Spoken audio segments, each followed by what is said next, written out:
बोल बम का नारा है, सारी समस्या का हल। श्री शिवाय, श्री शिवाय। अपने भीतर के दोष को जिस दिन हमने समाप्त किया उस दिन परमात्मा हमको मिले। आज मां कर्माबाई की जयंती है। संपूर्ण देशवासियों को भगवान जगन्नाथ जी की परम भक्त, भगवान कृष्ण की परम भक्त मां कर्माबाई जयंती की बहुत बहुत बधाई हो आप सभी। संपूर्ण साहू समाज को, जो मां कर्मा के वंशज हैं, सभी संपूर्ण साहू समाज को भी हमारी ओर से बहुत बहुत बधाइयाँ कि आपका जन्म मां कर्मा के उस वंश में हुआ है जिन्होंने अपने हाथों से भगवान कृष्ण को, जगन्नाथ को अपने हाथों से भोजन कराया है। उन कर्मा मां को सभी को साधु।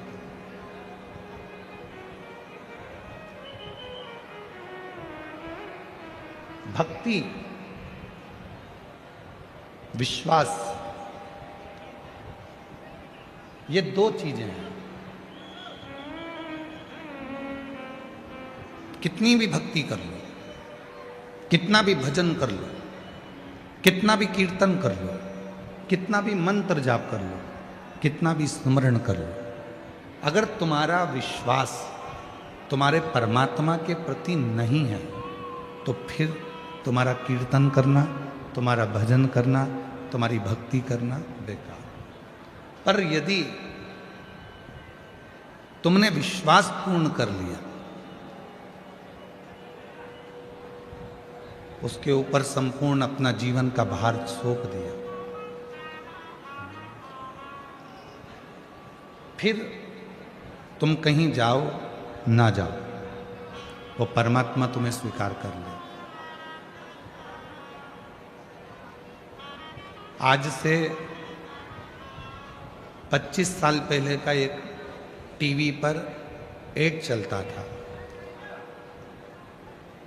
25 साल पहले, 20 साल पहले आप लोगों ने भी बहुत टीवी पर नाटक देखे होंगे, चित्रहार देखा होगा, और बहुत सारी वीडियो आती थी, मूवियाँ आती थी, सब देखते थे अलग अलग चैनल पर। ईमानदारी से बोलना, आपने भी ये वाला सुबेरे सुबेरे श्री यंत्र बेचने वाले भी टीवी पर ऐड देते थे, बोलो सही है कि गलत है?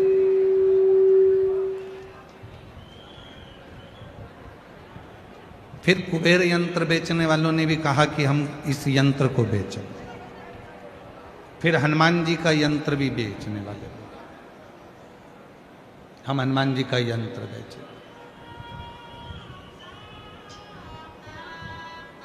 पहले टीवी पर बहुत सारे यंत्र बिकते थे, अलग अलग यंत्र बताए जाते थे। वास्तु शांति का यंत्र है, कुबेर का यंत्र है, लक्ष्मी का यंत्र है, ग्रह दोष निवारण यंत्र है, सारे यंत्र बिकते थे। और उसको लेने के लिए किसी दुकान पर नहीं जाना पड़ता था, आपके यहाँ ऑनलाइन वो यंत्र घर पर आ जाते, उसको लेने नहीं जाना है। आपने टीवी पर ऐड देखा, मोबाइल पर, फोन पर बात करी, हमको ये यंत्र चाहिए, और वो यंत्र तुम्हारे यहाँ आ जाता।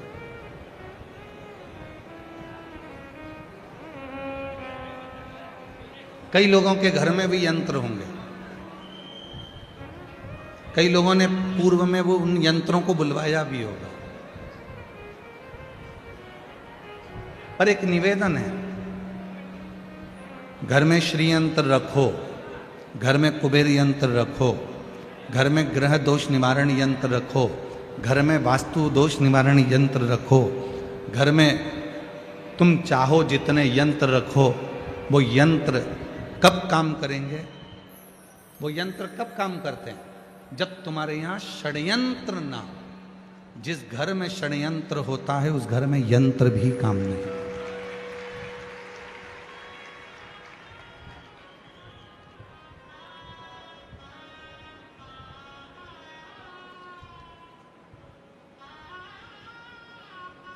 इतना षड्यंत्र घर के अंदर चलता है। कोई ये भड़काएगा, कोई वो भड़काएगा, कोई कुछ कहकर जाएगा, कोई कुछ कहकर जाएगा, कोई कुछ बोल कर जाएगा। भाई भाई में षड्यंत्र चल रहा है, बहन भाई में षड्यंत्र चल रहा है, बहू सास में षड्यंत्र चल रहा है, देवरानी जेठानी में षड्यंत्र चल रहा है, पड़ोसी अड़ोसी धड़ोसी सब में षड्यंत्र चल रहा है। अब ईमानदारी से बोलो, इतने षड्यंत्र यदि घर में इतने षड्यंत्र चलेंगे तो कोई यंत्र तुम्हारे यहाँ काम करेगा? अरे बोलो तो जम के, नहीं कर सकते। षड्यंत्र घर में चलना बंद हो जाए, बहू सास का षड्यंत्र चलना बंद हो जाए, ननंद भाभी का षड्यंत्र चलना बंद हो जाए, बेटी माँ का षड्यंत्र चलना बंद हो जाए, बाप बेटे का षड्यंत्र चलना बंद हो जाए, भाई भाई का षड्यंत्र चलना बंद हो जाए, रिश्तेदारों का एक दूसरे के प्रति षड्यंत्र चलना बंद हो जाए। जो ये षड्यंत्र चलता है तो कोई यंत्र भी काम नहीं करता। यंत्र कब काम करेगा? जब आप षड्यंत्र से दूर हो।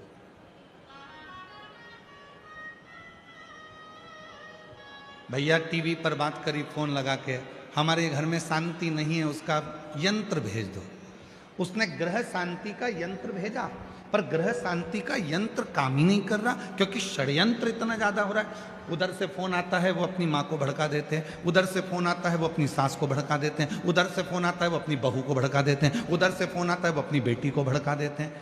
षड्यंत्र इतना चल रहा है कि ग्रह शांति यंत्र भी काम नहीं करता।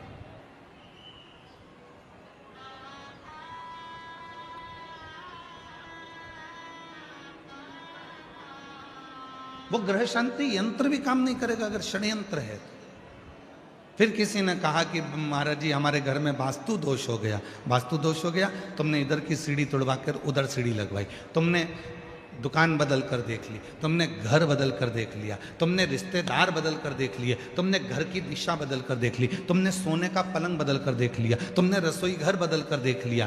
शिव पुराण कहती है जब तुमने सब कुछ बदल कर देख लिया और तो भी वास्तु दोष शांत नहीं हो रहा, तो अपने आप को थोड़ा सा बदलना प्रारंभ करो, तुम्हारा ग्रह का दोष और वास्तु दोष अपने आप शांत हो।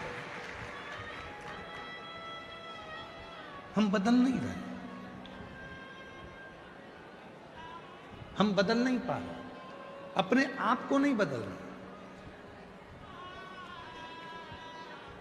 सास कहती है मैं नहीं बदलूंगी, बहू कहती है मैं नहीं बदलूंगी, बेटा कहता है मैं नहीं बदलूंगा, बाप कहता है मैं नहीं बदलूंगा। बदलेगा कौन? सीवर वाला महाराज बदलेगा कौन? बदलना तुमको पड़ेगा अपने घर को सही करने के लिए, श्रेष्ठ करने के लिए। अपने घर का सुख देखना चाहते हो तो अपने आप को बदलो, अपने आप। चंद्रमौली चंद्रशेखर चंद्रेश्वर चंद्रशेखर शिव महापुराण की कथा भूसावल में चल रही है। चंद्रशेखर सीखो, चंद्रशेखर शिव महापुराण की कथा से थोड़ा सा सीखिए कि चंद्रदेव सबको बदलना चाहते हैं। चंद्रदेव कहते हैं मेरी जो 27 पत्नियां हैं वो मेरे अनुकूल चले, और चंद्रदेव की 26 पत्नियां कह रही हैं कि आप हमारे अनुकूल तो चलो थोड़ा सा। दूसरे को झुकाने से पहले अपने आप को झुकना पड़ेगा। एक गुरुजी आ रहे थे घर पर, मम्मी पापा ने, माता पिता ने छोटे से बच्चे को समझा दिया, सुनो आज शाम को 4 बजे गुरुजी आएंगे, ठीक है, प्रणाम करना ठीक है, दंडवत करना ठीक है। बच्चे ने कह दिया ठीक है। शाम को 4 बजे गुरुजी आ गए। माँ ने अपने बेटे को बुलाया, बेटे को बुलाकर कहा चलो गुरुजी को प्रणाम करो। बच्चा करने लगा नहीं करना। माँ ने फिर कहा गुरुजी को प्रणाम करो, अपने गुरुजी हैं प्रणाम करो। बेटा कहने लगा नहीं करना। इतने में माँ ने फिर बेटे को बुलाया, गुरुजी को प्रणाम करो, नहीं करना। माँ ने 2 थप्पड़ दिए, गुरुजी हैं प्रणाम कर, नहीं करना। पिताजी आए, पिताजी ने कहा बेटा अपने गुरुजी हैं प्रणाम करो, नहीं करना। गुरुजी हैं अपने प्रणाम करो, नहीं करना। पिताजी ने भी 2 थप्पड़ दिए। इतने में गुरुजी ने कहा क्यों मार रहे हो? माता पिता बोले ये प्रणाम नहीं कर रहा।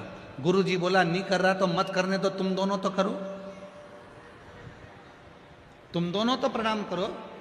और जैसे ही माता पिता ने झुककर प्रणाम करा, इतने में बच्चे ने साष्टांग दंडवत कर लिया।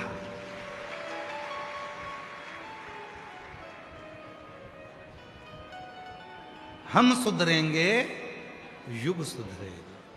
हम बदलेंगे, जम के बोलो, जम के, युग बदलेगा। गायत्री परिवार वाले कहते हैं हम सुधरेंगे, युग सुधरेगा। हम बदलेंगे, युग बदलेगा। कब बदलेगा? जब हम बदलेंगे। कब सुधरेगा? जब हम सुधरेंगे। और हम क्या कर रहे हैं? बहू को सुधारने का प्रयास कर रहे हैं। हम क्या कर रहे हैं? सास को सुधारने का प्रयास कर रहे हैं। हम क्या कर रहे हैं? बेटे को सुधारने का प्रयास कर रहे हैं। हम क्या कर रहे हैं? बाप को सुधारने का प्रयास कर रहे हैं। हम क्या कर रहे हैं? भाई को सुधारने का प्रयास कर रहे हैं। हम क्या कर रहे हैं? बहन को सुधारने का प्रयास कर रहे हैं। सबको सुधारने का प्रयास करा, पहले अपने आप को सुधारा।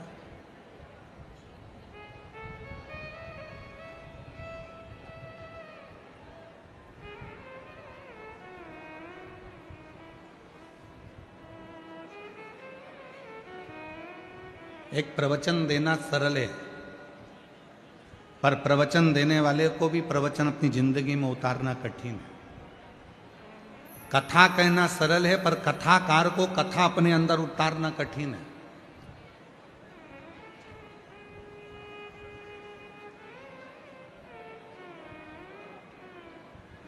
आज के जमाने में ढेर सारे कथाकार मिल जाएंगे, आपको कथा भी कहते हैं, पर वो कथा अपने जीवन में उतारते कितनी है? कितना उतारते?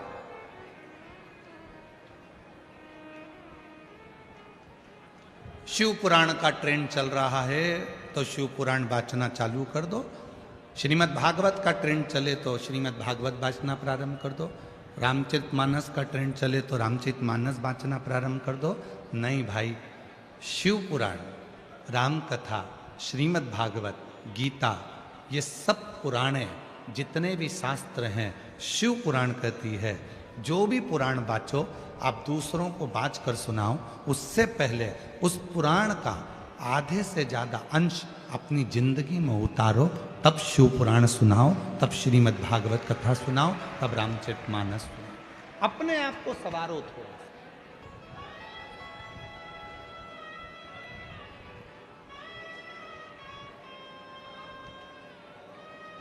कितना सुंदर प्रसंग है।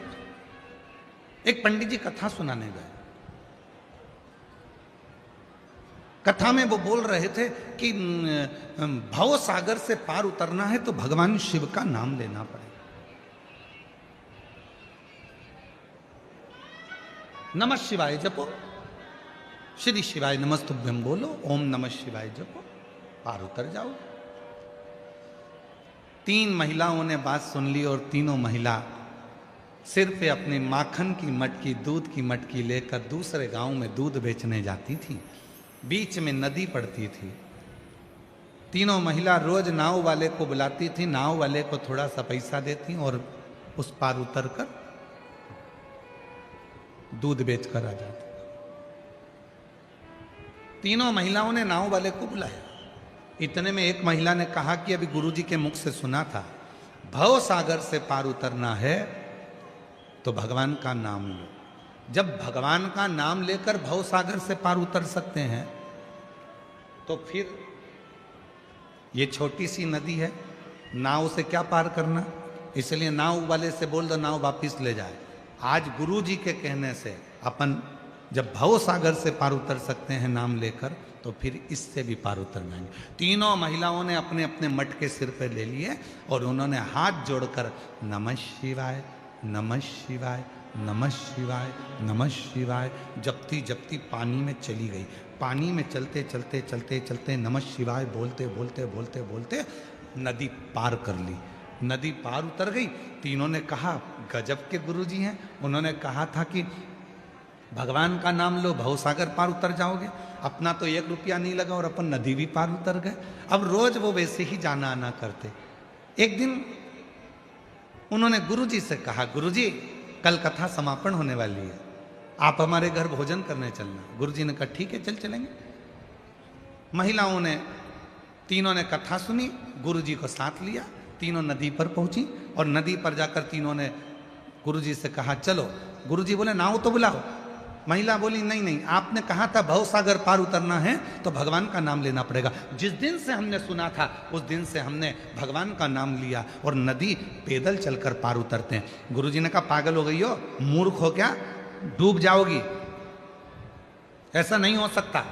महिला कहने लगी हम तो चल रहे हैं, तुम तो कथा भाजते हो, तुमको तो विश्वास होना चाहिए, चलो हमारे साथ। और जो महिलाएं नमः शिवाय बोलती बोलती चली, गुरुजी को भी कहा चलो। गुरुजी को जो साथ में लिया, महिलाएं तो पार उतर गई, गुरुजी डुबक डुबक डुबक डुबक पानी में डूबने लगे। महिलाओं ने उनका हाथ पकड़ा, खींचा और लेकर पार उतर गई। गुरुजी ने महिलाओं के चरण पकड़ लिए कि तुमने मेरी वाणी पर, मेरे पुराण पर, मेरी बात पर भरोसा करा, इसलिए तुम पार उतर जाती हो, और मैं बाँचता हूं तो भी भरोसा नहीं कर पाया, इसलिए डूब जाता, इसलिए डूब। एक कथाकार का सबसे बड़ा नियम होना चाहिए, जितनी कथा वो व्यासपीठ से कहते हैं उतनी कथा को अपने ऊपर भी अमल करें। जब अपने ऊपर अमल करेंगे और फिर दूसरे को कहेंगे तो वो कथा असर करती है, वो कथा असर। कथा कब असर करेगी? जब वो अपने ऊपर भी धारण करे, अपने ऊपर। कई लोग कहते हैं वो सीहोर वाला बाबा कथा कहता है, इतने सारे पत्र इकट्ठे होते हैं, लोग कथा सुनने आते हैं, पत्र भी लेकर आते हैं, सबकी मनोकामना पूरी हो जाती है। ऐसा क्या है शिव पुराण की कथा में? हम कहते हैं कथा वाचने से पहले अपने ऊपर अमल करो। जितनी बातें शिव महापुराण में कही जाती है इस व्यासपीठ से, उतनी हमारे ऊपर भी पूरी पूरी अमल करते हैं, तब आपको व्यासपीठ पर आकर कहते हैं, तब स्वयं अमल करो।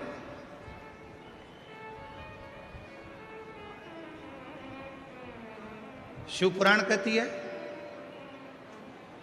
बीच की बेलपत्र पर शहद लगाकर शंकर जी को लगाकर एग्जाम देने जाओ।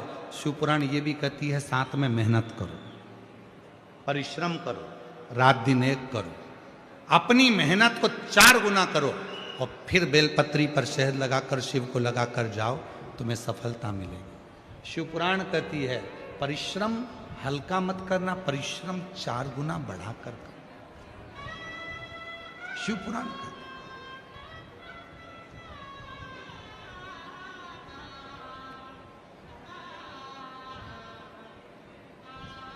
मेहनत करी आप लोगों ने यहां आने में, पार्किंग में गाड़ी रोक दी, सिर पर बैग रख लिया, लेकर चल दिए पैदल पैदल पैदल पैदल। परिश्रम करा आपने, मेहनत करी आपने, तो आप कथा के पंडाल तक पहुंचे हो।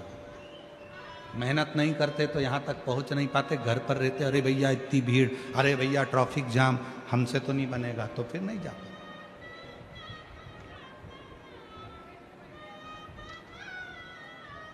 वैष्णो देवी कौन कौन गया है? सब गए? रखो। सप्तशृंगी माता के मंदिर कौन कौन गया है? सब गए?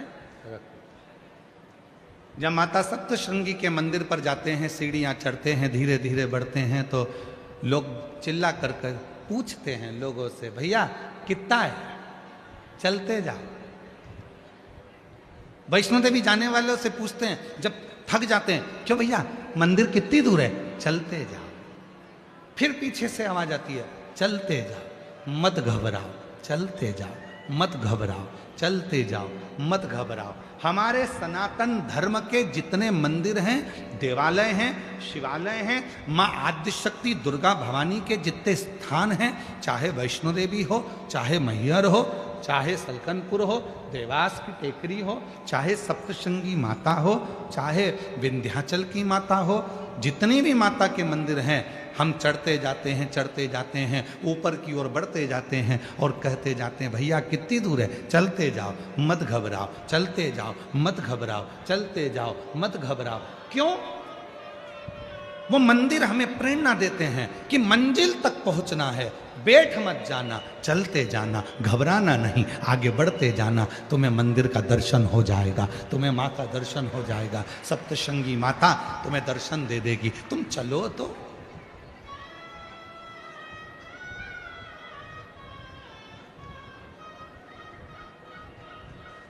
नूतन वर्ष आ रहा है,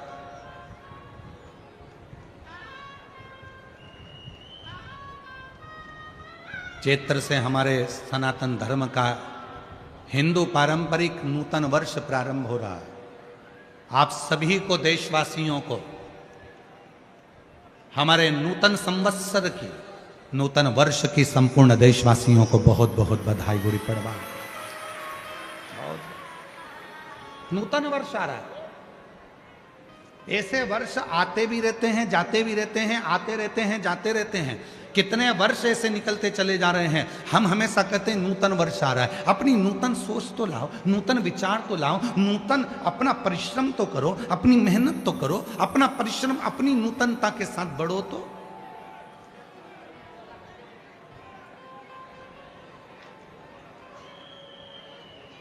चलते जाओ मत घबराओ, चलते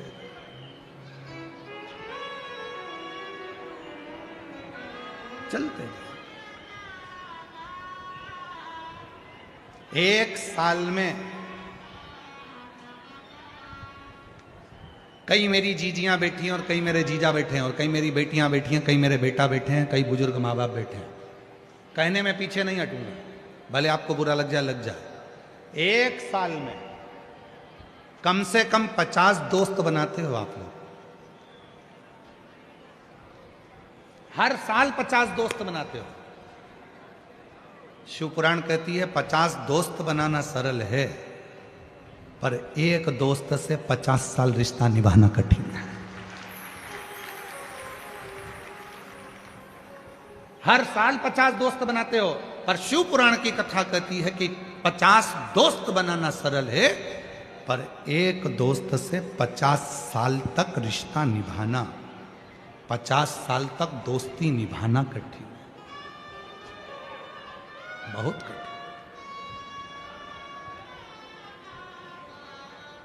आजकल एक नया काम चालू हो गया, शादी की सालगिरह 25वीं, क्या बोलते हैं उसको, क्या बोलते हैं, सिल्वर जुबली।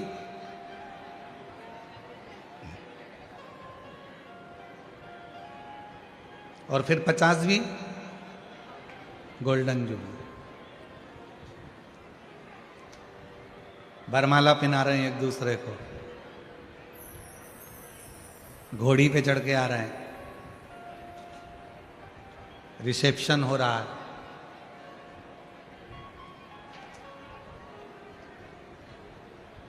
हमारे एक यजमान है सीहोर में, श्री राजेंद्र जी अग्रवाल, ब्यावरा वाले, उनकी शादी की सालगिरह थी 50 में।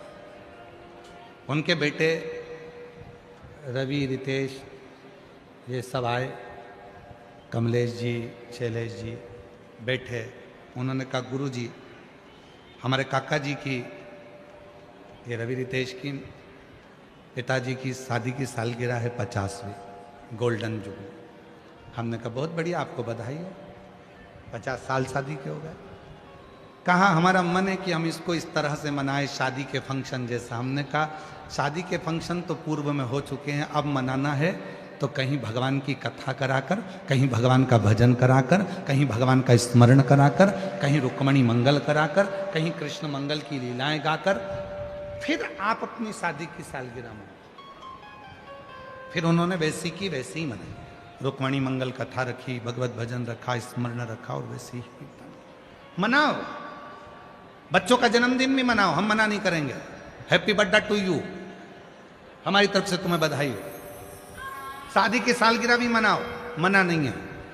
सिल्वर जुबली, गोल्डन जुबली, तुम्हारी जो जो जुबली और चुगली जो भी है तुम सब मनाओ, मना नहीं है। पर निवेदन है उस जुबली के साथ में, उस जुबली के साथ में किसी प्राचीन मंदिर में, तुम्हारे गांव के मंदिर में, तुम्हारे शहर के मंदिर में, कहीं मत जाओ, अपने भुसावल के मंदिर में, अपने शहर के मंदिर में, अपने जलगांव के मंदिर में, अपने गांव के मंदिर में, किसी मंदिर में जाकर जो तुम सिल्वर और गोल्डन जुबली मनाना चाहते हो, उस दिन उस मंदिर की पुताई करवाओ, सफाई करवाओ, मंदिर का डेकोरेशन करवाओ और शिव जी का अभिषेक करवाओ, तो सिल्वर जुबली, तो गोल्डन जुबली। एक संकल्प लो,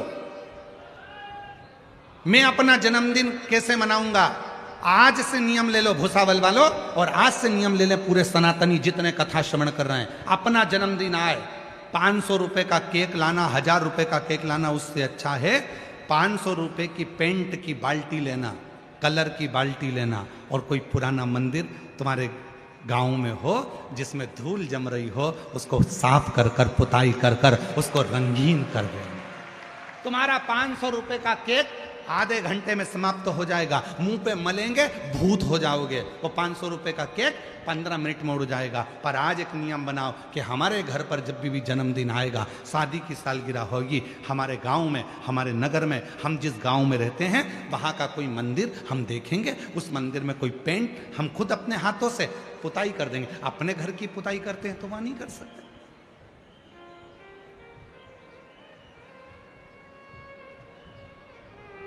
सफाई का भी एक दृष्टा, एक कथा है बहुत अच्छी, देखो।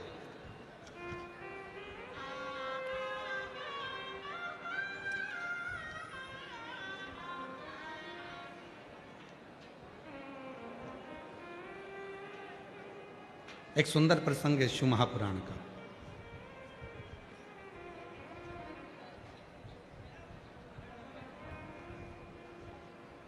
लिंग पुराण में ये वर्णन आता है, बड़े सुंदर प्रसंग को सुनिए। एक गांव में रहने वाला एक व्यक्ति था, लोग उसको प्रेम से शंभू कहते थे। बहुत भोला था, इतना भोला, कोई बता दे ये काम कर लो तो वो काम कर लेता, जो बोलो वो कर लेता। बूढ़ी मां थी, एक बहन थी,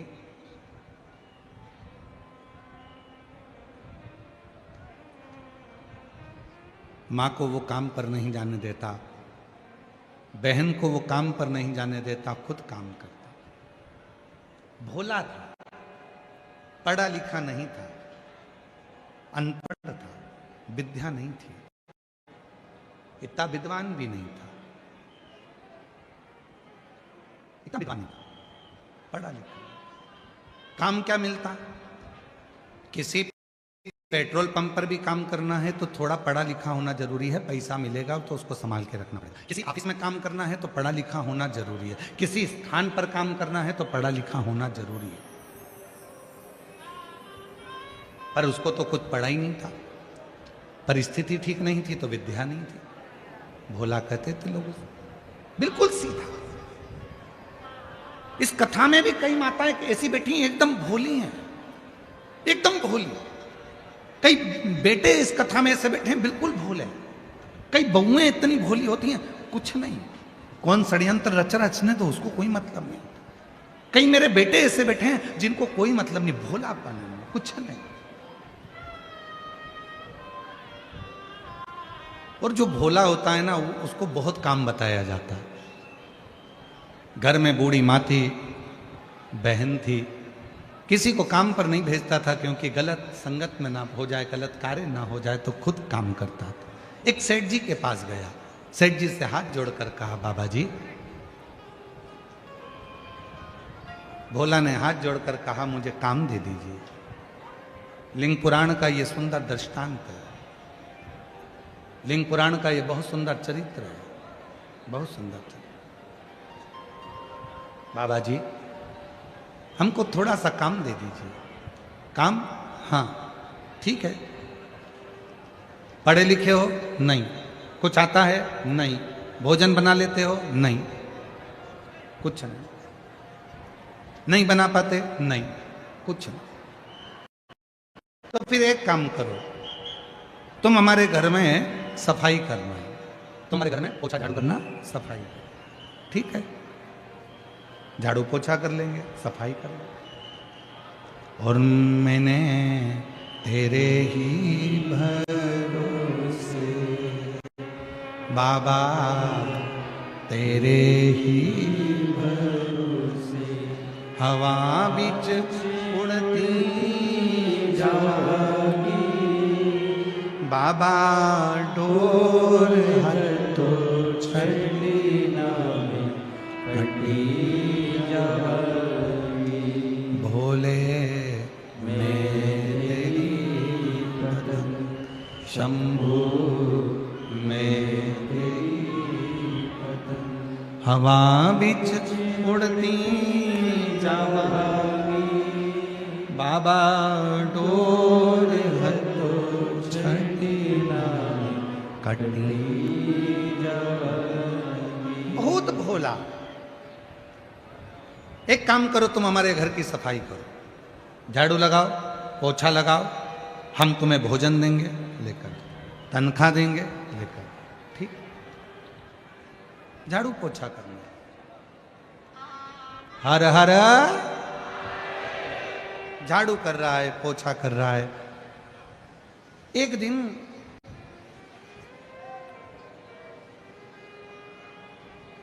शिव मंदिर के सामने से निकल कर जा रहा था। शिव पुराण का बड़ा सुंदर संवाद है, थोड़ा ध्यान लगाकर सुनना है। कहते हैं शिव भक्त की कथा सुनने में स्वयं शिव ही आनंद देते हैं, इसीलिए थोड़ा सावधानी से सुनिए। शिव मंदिर के सामने से निकलकर जा रहा था। मंदिर में देखा बहुत कचरा है, बहुत सारी गंदगी हो रही है, लोग चढ़ाकर फूल चढ़े जाते हैं, पानी इधर उधर ढुल जाते हैं, सफाई नहीं करता।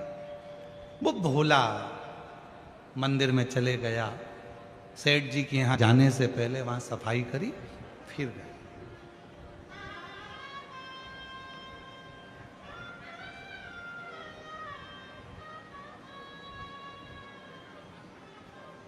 और सफाई का फल बहुत मिलता है।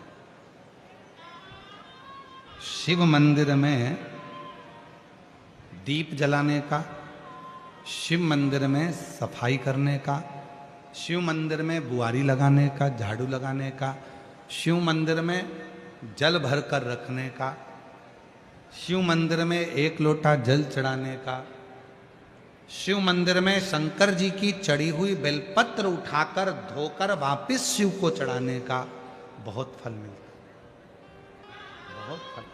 एक पत्र है, अच्छा है, देखो।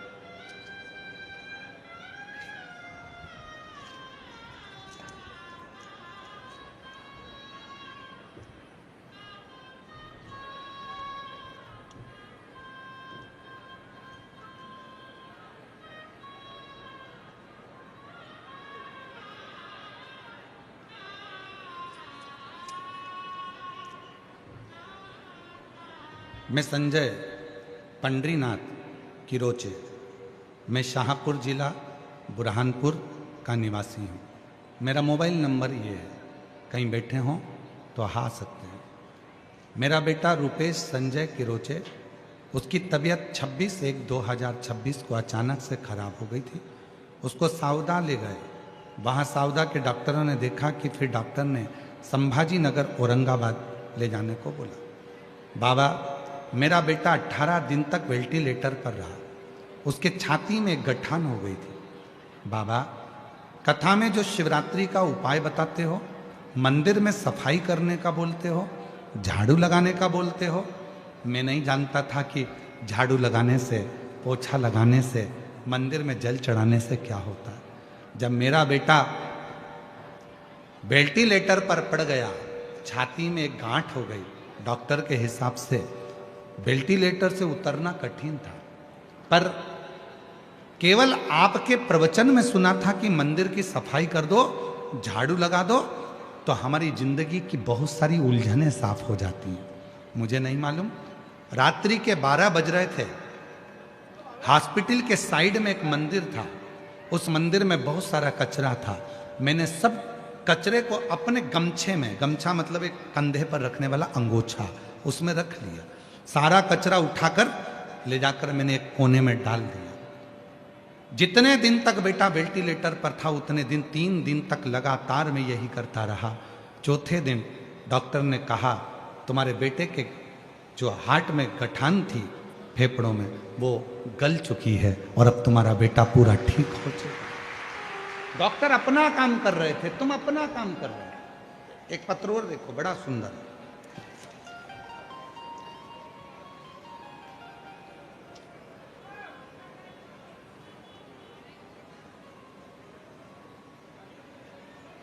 महादेव पंडरी बिराजदार, गांव खरोसा, तहसील ओसा, जिला लातूर, महाराष्ट्र से हैं। मैं नमन करता हूं। कागज पर तो बस शब्द हैं, असली प्रार्थना तो मेरे आंसुओं और धड़कनों में है। मेरी मैया आपके भरोसे है, इसे मेरी नैया आपके भरोसे है, इसे पार लगाना आपका गुरुदेव। शिव भोलेनाथ मेरा बेटा नरसिंह राव महादेव बिराजदार 30/4/2024 से इंडियन आर्मी का एग्जाम दे रहा है पर क्लियर नहीं होता। बहुत हार चुका था, सोच लिया था कि अब कुछ नहीं करेगा। आपके कहने पर मेरा बेटा मंदिर में जल चढ़ाने जाने लगा, सफाई करने लगा, मंदिर की झाड़ू पोछ करने लगा। मुझे नहीं मालूम उसका फल क्या मिलता है। आज बाबा को धन्यवाद देने के लिए बैठा हूं कि मेरे बेटे का सिलेक्शन इंडियन आर्मी में हो गया और बाबा की कृपा से इस सिक्किम में उसकी ट्रेनिंग चल रही है। सिक्किम में ट्रेनिंग कर, क्या मिलेगा? आए हैं, आ जाओ आ जाओ आ जाओ आ जाओ आ जाओ। एक पत्र और है, देखिए।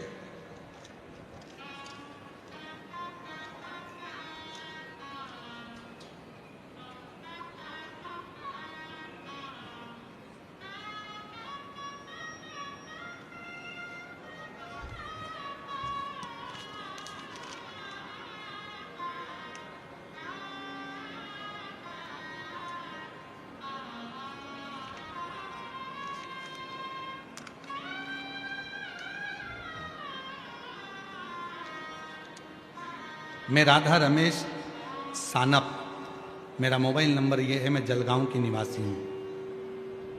2020 से मुझे 4th स्टेज का ब्रेन कैंसर हुआ।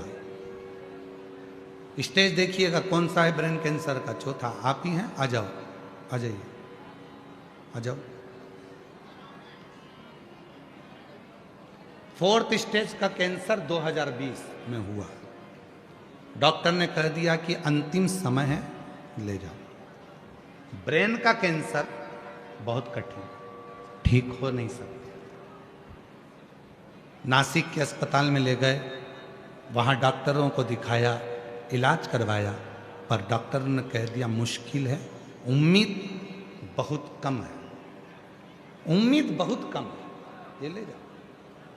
तब मेरी देवरानी ने बताया कि सियोर वाला बाबा कथा सुनाता है, कथा सुनने में बड़ी बड़ी बीमारी भी ठीक हो जाती है। सियोर वाला बाबा कथा कहता है और कथा सुनने में बड़ी बड़ी बीमारी ठीक हो जाती है। गुरुदेव, मैंने कथा सुनी, हर रोज मंदिर में जाके 1 लोटा जल चढ़ाती रही, दवाएं अपना काम करती हैं और आप कहते हो दुआ अपना काम करती है। बाबा, डॉक्टर ने तो 15 दिन दिए थे, आज मैं 2020 से अभी तक कैंसर को हराकर शिव की भक्ति करती हूँ, कैंसर को हराकर शिव की भक्ति करती हूँ। ऐसा चमत्कार, अटूट विश्वास किसी ने मेरे गांव के लोगों ने नहीं देखा, जो मुझे देखकर कहते हैं कि गजब, शिव के जल का इतना महत्व है, शिव की पूजन का इतना महत्व। एक पत्र और है,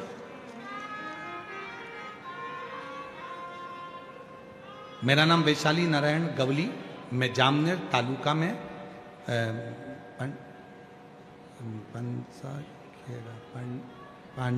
पंठासखेड़ा गांव से हूँ। मेरी माँ को कैंसर की बीमारी थी, डॉक्टर ने बताया कि 2री स्टेज का कैंसर है।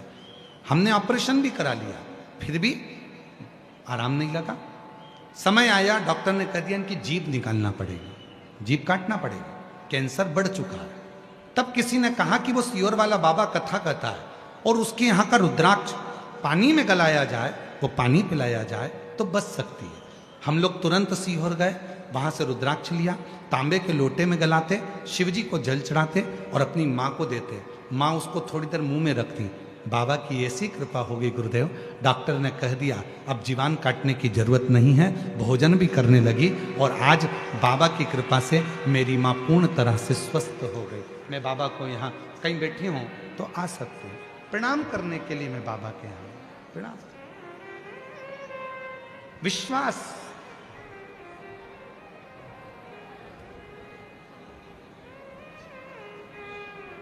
जो जैसी भावना, बोलो बोलो, आप भी बोलो, सब बोलो, जितने बैठे हो, बाहर बैठे, अंदर बैठे, जहां बैठे, छाता लगा कर बैठे, दुकानों में बैठे, चाहे गाड़ियों में बैठे, सब बोलो, जो जैसी भावना वो वैसा ही नहीं, खाली उसे लौटाया वो मन ही मन हर्ष और कर दिया माला।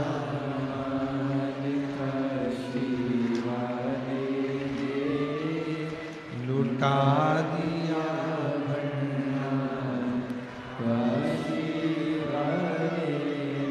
आप जिस भावना से आए। ये कथा तो कल सवेरे 8 बजे से 11 बजे तक भुसावल की भूमि पर कल कथा विराम हो जाएगी, टीवी पर वही 2 बजे से 5 बजे तक आएगी। पर जितने जयपुर वाले हैं, राजस्थान वाले हैं, राजस्थान में कथा का समय, कथा शिव पुराण थोड़ी कम सुनने में पहुंचती है, पर जितने जयपुर के आसपास वाले हैं, निवेदन है 20 मार्च से 26 मार्च तक 1 बजे से 4 बजे तक उस बाबा से पंडाल में बैठकर उससे झोली पसार कर प्रणाम कर कर विनय करो। ये मौका लगा, सुनो, बोलो।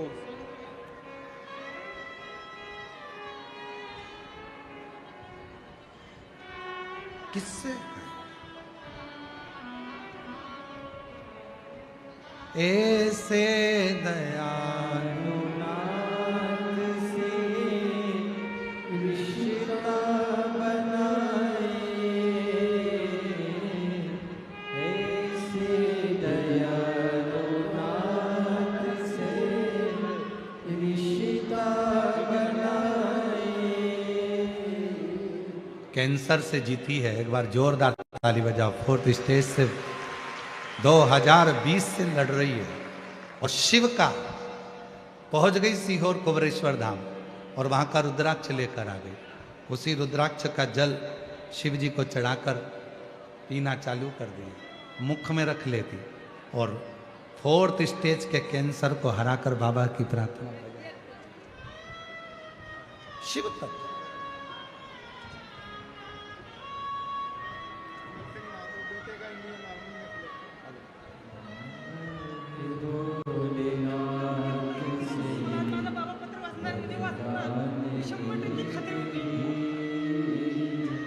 बेटे का इंडियन आर्मी में हुआ है, एक बार जोरदार ताली बजाकर। एक ये बेटे को दे।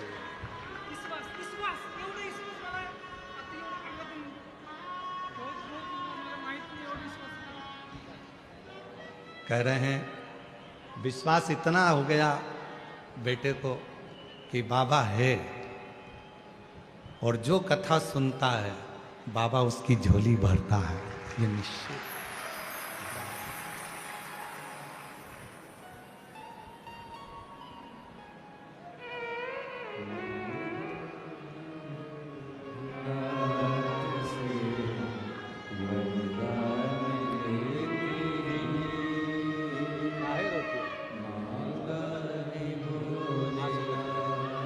आंसू पोछो, रोते नहीं, अच्छा खुश खुश जाओ, आंसू पोछो। अच्छा आंसू पोछो पहले, फिर बेलपत्र दूंगा, दोनों आंसू पोछो। अब तो ठीक हो गए, किसको हुआ था? अब ठीक है ना बेटा, फिर काहे रोना? अब तो बाबा अच्छा कर दिया है, बाबा पर भरोसा है। कैंसर को हराई है और लगातार शिव के मंदिर जाकर नासिक में कह दिया था कि अब इसको घर ले जाओ, ठीक नहीं हो सकता। पर शिव की कृपा से आज बाबा को प्रणाम करने आई है। जोरदार ताली बजाओ।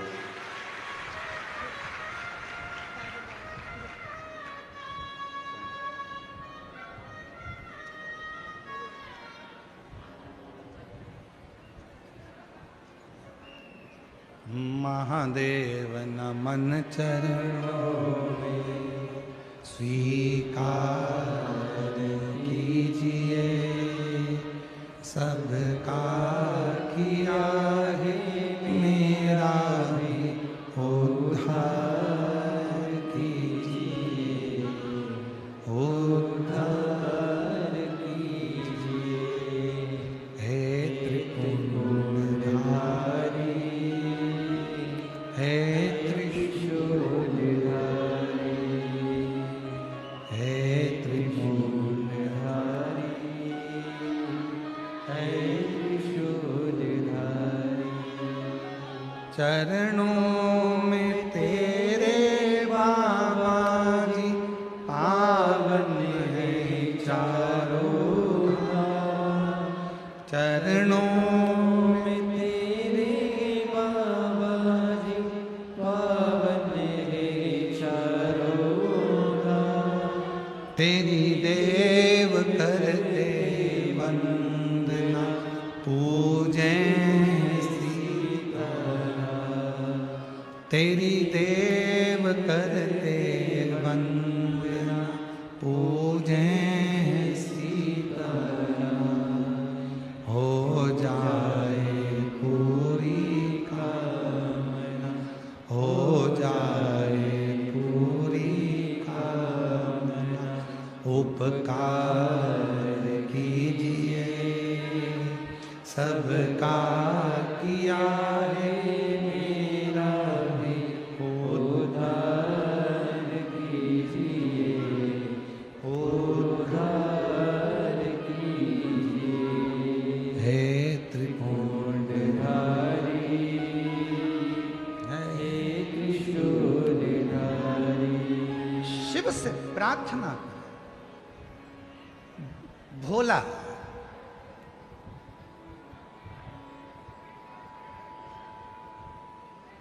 शंभू बहुत सारा, उसने देखा कि मंदिर में बहुत कचरा है, मंदिर में बहुत सारा थोड़ा गंदा हो रहा है। उसने सफाई करी, गया फिर अपने सेठ जी के यहाँ सफाई करने। रोज मंदिर जाता, मंदिर में सफाई करता, फिर सेठ जी के यहाँ, मंदिर में जाता, फिर सेठ जी के यहाँ। अब तो एक समय ऐसा आ गया कि मंदिर में समय ज़्यादा लगने लगा और सेठ जी के यहाँ समय कम दिखने लगा। क्रोध आ गया सेठ जी को, गुस्से में लाल हो गया सेठ। लिंग पुराण की कथा कर रही है, शिव महापुराण की कथा कर रही है। सेठ जी ने हाथ पकड़ा, उसको घर से बाहर निकाल दिया। भूखा मरता है, मेरे घर से तेरा घर चलता है, तनख्वाह देता हूं तेरे को, रोटी देता हूं तेरे को, जब भूखा मरेगा तो मालूम पड़ेगा। कहां समय पास करता है। शंभू के मुख से निकल गया, भोला के मुख से निकल गया। सेठ जी, जब आपके दरवाजे पर आता हूं उसके पहले मंदिर पड़ता है शिव जी का। थोड़ा कचरा दिखता है तो सुबह सुबह मैं वहां पर झाड़ू पोछा कर आ जाता हूं। झाड़ू पोछा तो मैं आपके यहां भी करता हूं तो वहां भी कर देता हूं।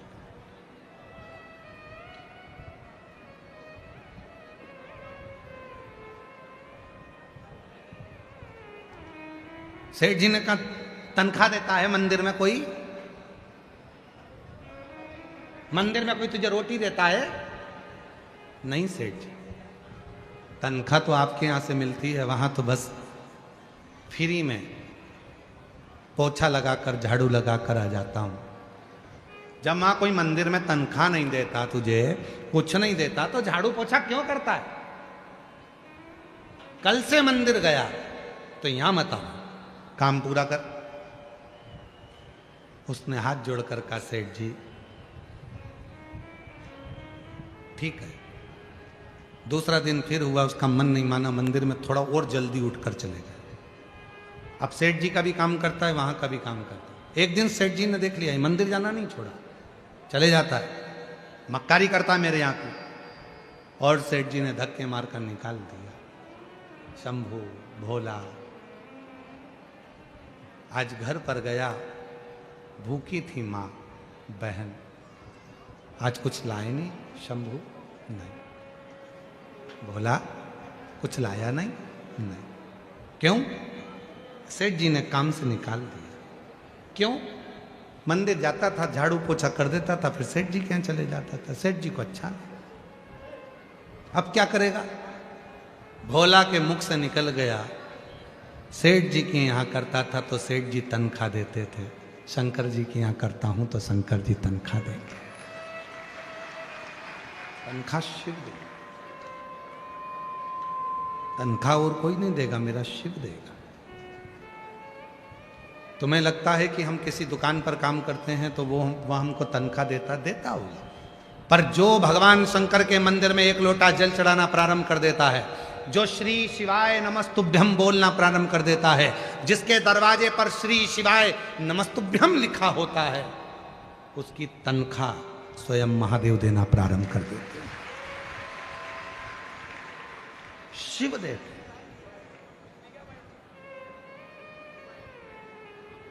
लग गया जब से तेरा गुलाम हो गया, तब से मेरा भी नाम हो गया।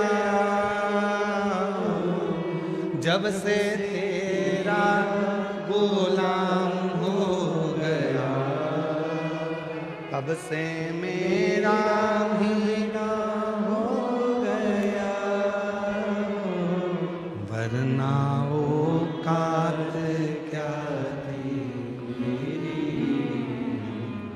सबसे बढ़िया है सबसे बड़ी हो भोले बाबा तेरी नौकरी, सबसे बढ़िया है सबसे तेरे दरवाजे की चाकरी, सबसे बढ़िया है सबसे उसकी नौकरी करो। एक लोटा जल चढ़ा रहे, नौकरी है उसकी। शिव मंदिर में जा रहे, नौकरी है उसकी। झाड़ू लगा रहे, नौकरी है उसकी। वो हाथ में आकर पैसा नहीं देगा पर तेरी विपदा को काट देगा।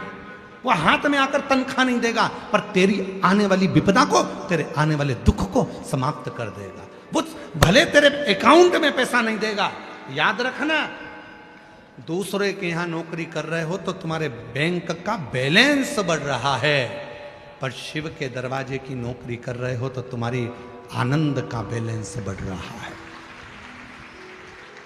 आनंद का वो हाथ में नहीं देगा पर दुख की घड़ी में वो आकर खड़ा हो जाए। दुख की तकलीफ की घड़ी में वो आकर खड़ा हो जाए।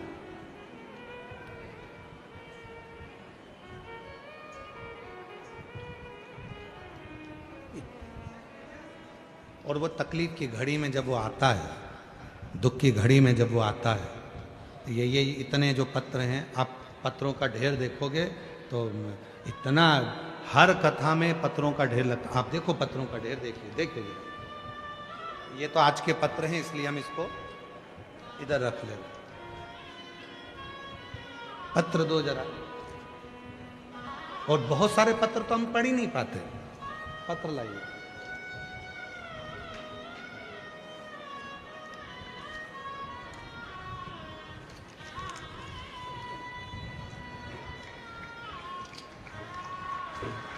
पन्नी में से निकालना था, चलो ऐसे ही रख दो, निकाल दो उसको, अच्छा नहीं लगता, अच्छा नहीं लगता ऐसा।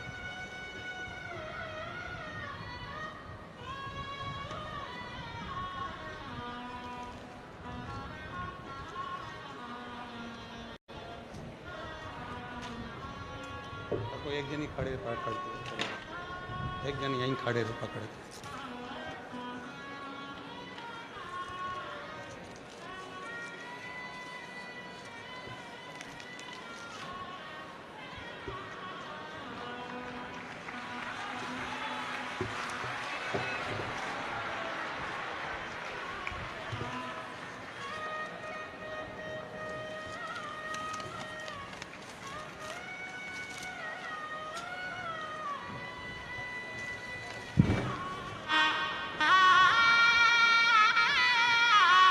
ये पत्र नहीं है, ये मेरे कुबेरेश्वर बाबा ने जिन जिन की झोली में दिया है, ये उसका प्रमाण है। ये उसका प्रमाण है, ये पत्र नहीं है।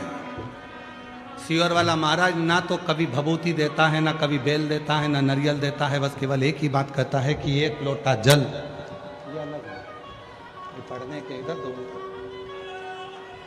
केवल एक लोटा जल। और कभी पंडाल में कथा सुनने का मौका मिल जाए तो कथा सुनो, और बाबा क्या देगा ये उसके ऊपर निर्भर करता है।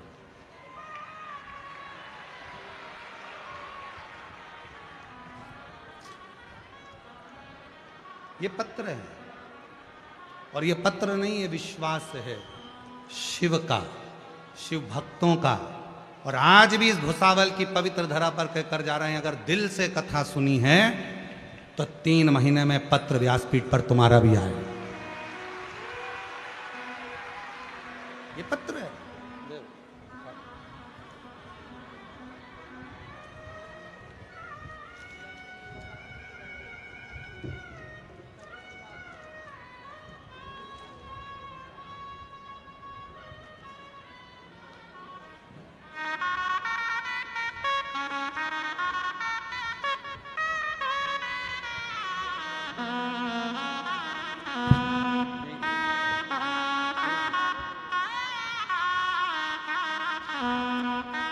जो दिल से मांगोगे वो दिल से देगा, जो दिल से मांगोगे वो दिल से देगा। मेरा भोला भंडारी है, खाली झोली भर देगा। मेरा भोला भंडारी है, खाली झोली भर देगा। जो मांगोगे वो दे। मस्तक पे चंदा है, उजियारा कर देगा। मस्तक पे चंदा है, उजियारा कर देगा। मेरा भोला भंडारी है, खाली झोली भर देगा। मेरा भोला भंडारी है, खाली झोली भर देगा। आप दिल से उससे कहकर जाना, दिल से उसको बोल कर जाना। जो कामना लेकर आए हो, धूप में बैठे हो, उससे एक आस लगाकर बैठे हो, सुनेगा, धारण करेगा, देगा। विश्वास, भरोसा, इतना भरोसा करना मेरे देव अधिदेव महादेव पर, इतना विश्वास करना, ये जानकर विश्वास करना कि मेरी एक एक श्वास पर उसका अधिकार है। एक एक श्वास उसका अधिकार, किसी दूसरे का नहीं। एक एक श्वास पर मेरे शिव का अधिकार। पूर्ण भरोसा।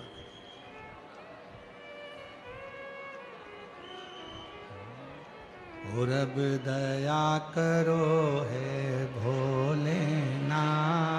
मस्त हृदय से प्रार्थना करिए, निवेदन करिए, विनय करिए, विनती करिए।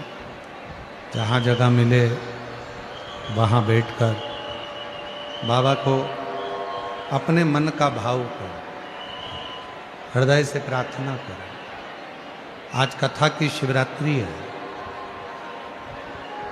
बहुत दूर दूर से आप लोग आए हैं। बाबा को अपने मन का भाव कहने, दिल से प्रार्थना करें, निवेदन करें, विनती करें, विनय करें। कथा की शिवरात्रि है,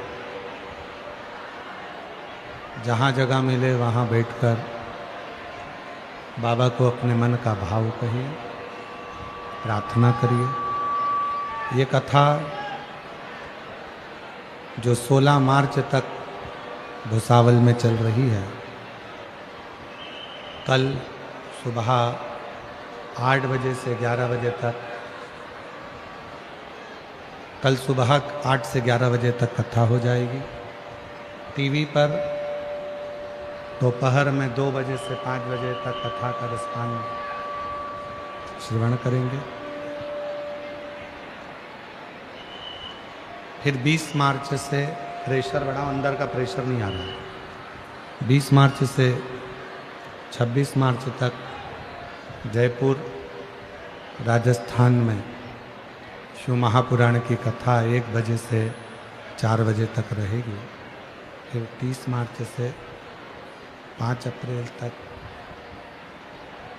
30 मार्च से 5 अप्रैल तक आरणी यवतमाल में शिव महापुराण की कथा रहेगी। फिर 8 अप्रैल से 14 अप्रैल तक, प्रेशर नहीं आ रहा है, 8 अप्रैल से 14 अप्रैल तक भीलवाड़ा राजस्थान में शिव महापुराण की कथा रहेगी।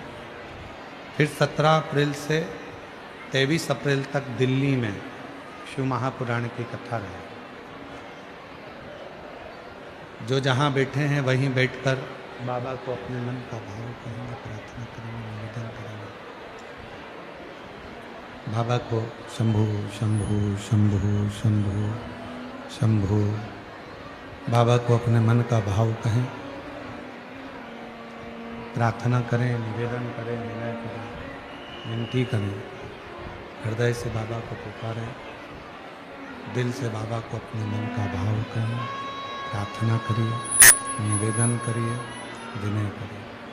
साथ में बोलिएगा, प्रार्थना करिएगा, सभी लोग साथ में बाबा को अपने मन का भाव कहें, हृदय से प्रार्थना करिएगा, सभी लोग साथ में बोलिएगा।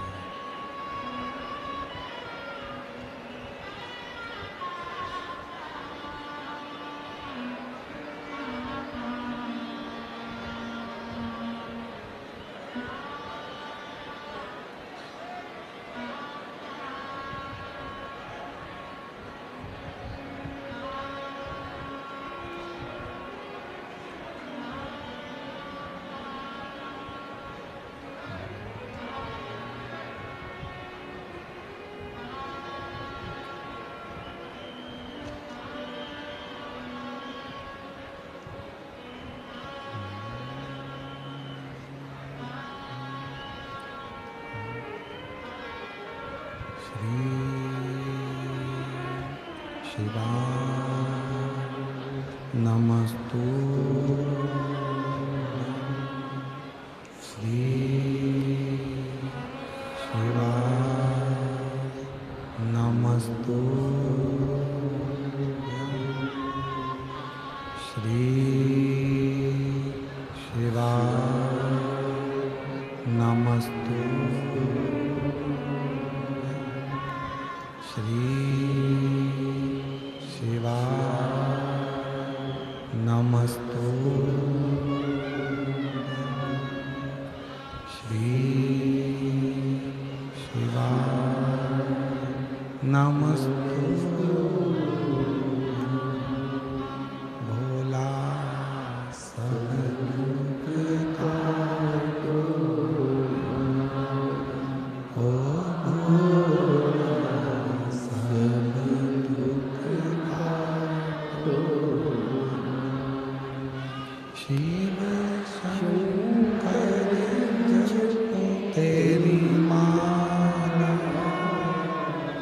भोले बाबा जपो तेरी माला, भोला सब दुख काटो।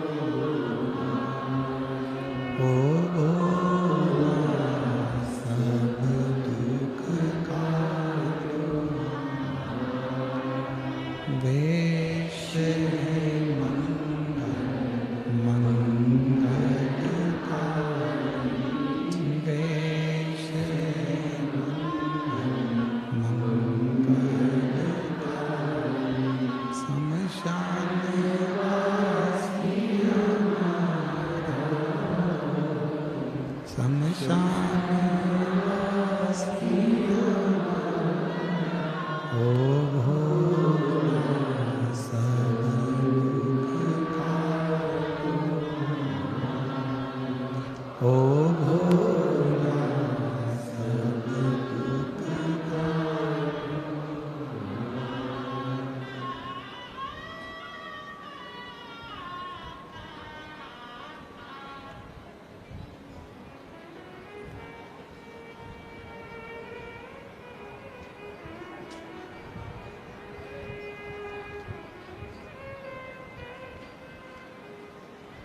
बाबा देवरिगे महादेव भगवान श्री वरदानी त्रिकालदर्शी कैलाशी अविनाशी भगवान शंकर की पवित्र कथा कर रहे हैं। शिव महापुराण की कथा वर्णन कर रहे हैं। भगवान देवरिगे महादेव का पवित्र चरित्र कर रहा है, शिव तत्व कर रहा है, बाबा की पवित्र कथा कर रहे हैं, शिव महापुराण की कथा वर्णन कर रहे हैं। भोला शंभू शिव जी के मंदिर के झाड़ू पोछा करने लगा। भगवान शंकर के मंदिर पे झाड़ू लगाने लगा, पोछा करने लगा। शिव मंदिर की झाड़ू लगाता है। ठीक है बेटा,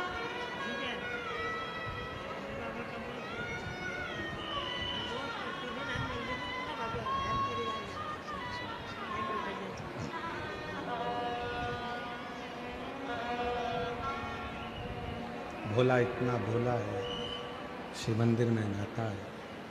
भगवान शंकर के मंदिर में नित्य झाड़ू, नित्य पोछा, नित्य सेवा रोज करता है, प्रतिदिन। ऐसा कोई पल, ऐसी कोई घड़ी, ऐसा कोई क्षण अब तो भोला ने, शंभू ने शिव के मंदिर में ही डेरा ला दिया।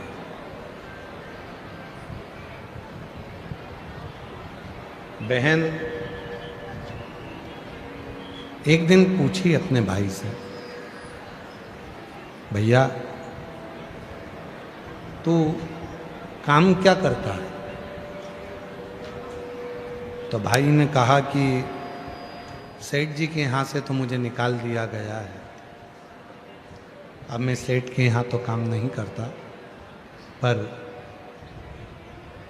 शिव जी के मंदिर में जाता हूँ। भगवान देवरिगे महादेव के मंदिर में जाकर, भगवान शंकर के मंदिर में जाकर उनकी झाड़ू पोछा करता हूँ। शिव के मंदिर में जाता हूँ, वहीं पर जाकर कुछ सेवा करता हूँ। तो अब भोजन कौन देगा? पेट कौन भरेगा? कौन हमको खाने को देगा? कौन हमको तनख्वाह देगा? कौन हमको अन्न देगा? कौन देगा?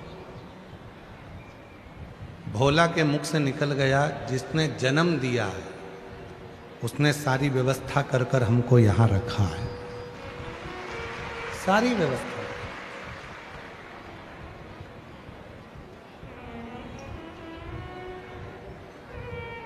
उसी से कहें, किसी दूसरे को तो कह नहीं सकते।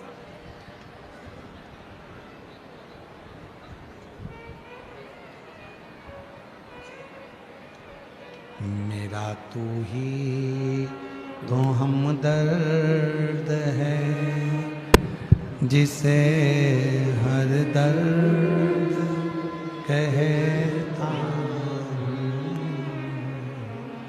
मेरा तू ही तो हमदर्द है, जिसे हर दर्द कहता हूँ। दुनिया के आगे चुपचाप, दुनिया के आगे प्रभु चुपचाप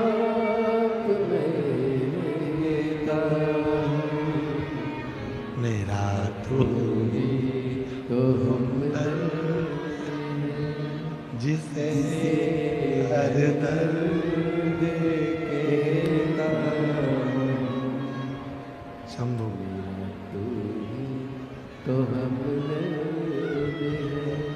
जिसे हर दर्द के किससे कहें हम, उससे ना कहें जब परमात्मा के सामने जाकर कहेंगे। दुनिया के लोगों को लगता है कि शिव जी को एक लोटा जल चढ़ाना, मंदिर जाना,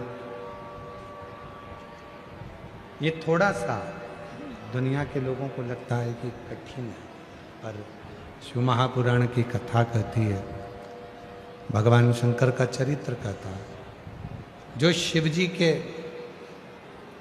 मंदिर में जाकर एक लोटा जल समर्पित करता है, वो अपने दिल की बात अपने देव अधिदेव महादेव से हृदय से कहता है। केवल जल जल नहीं है, एक लोटा जल सारी समस्या का हल। केवल जल नहीं है, ये तुम्हारा कल बदलेगा।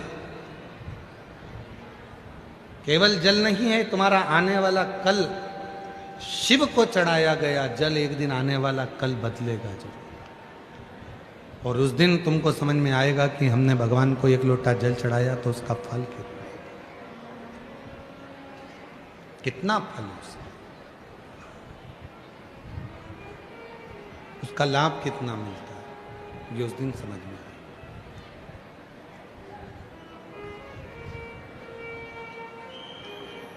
भोला शिव जी के मंदिर में सफाई करता है, झाड़ू लगाता है, सेवा करता है।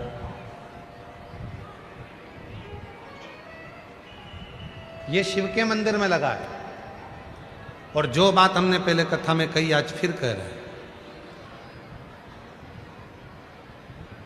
तुम भोलेनाथ जी का एक लोटा जल संभाल लो, वो तुम्हारा घर संभाल ले।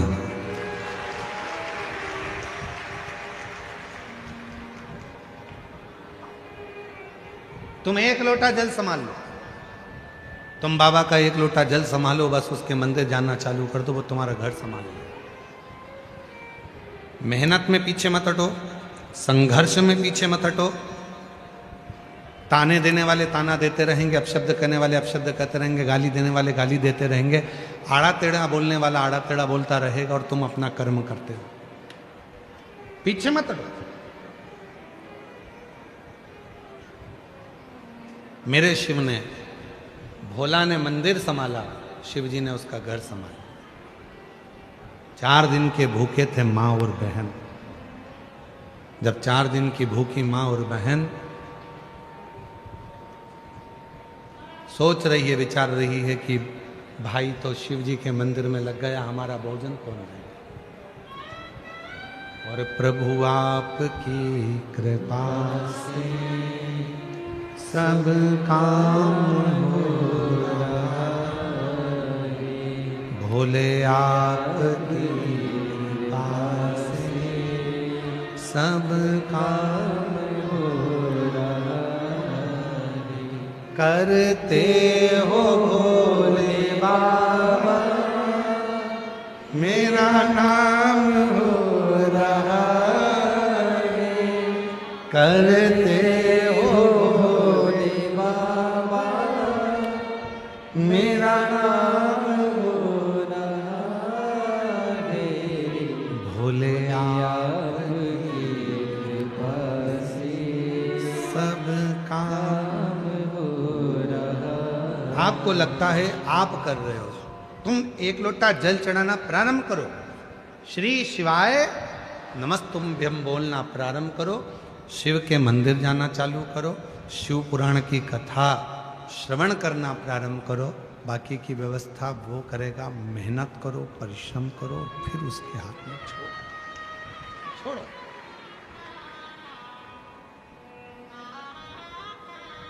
संभालेगा। एक पत्र है, अच्छा है।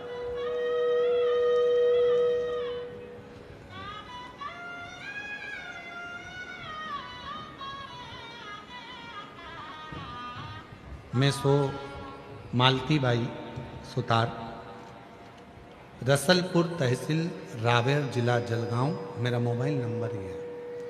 गुरुजी, एक लोटा जल सारी समस्या का हल। जिनके पत्र पढ़े जाते हैं अगर वो बैठे हों तो हाथ हिला सकते हैं या आ सकते हैं।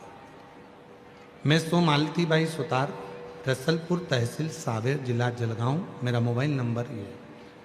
आप कहते हैं एक लोटा जल सारी समस्या का हल।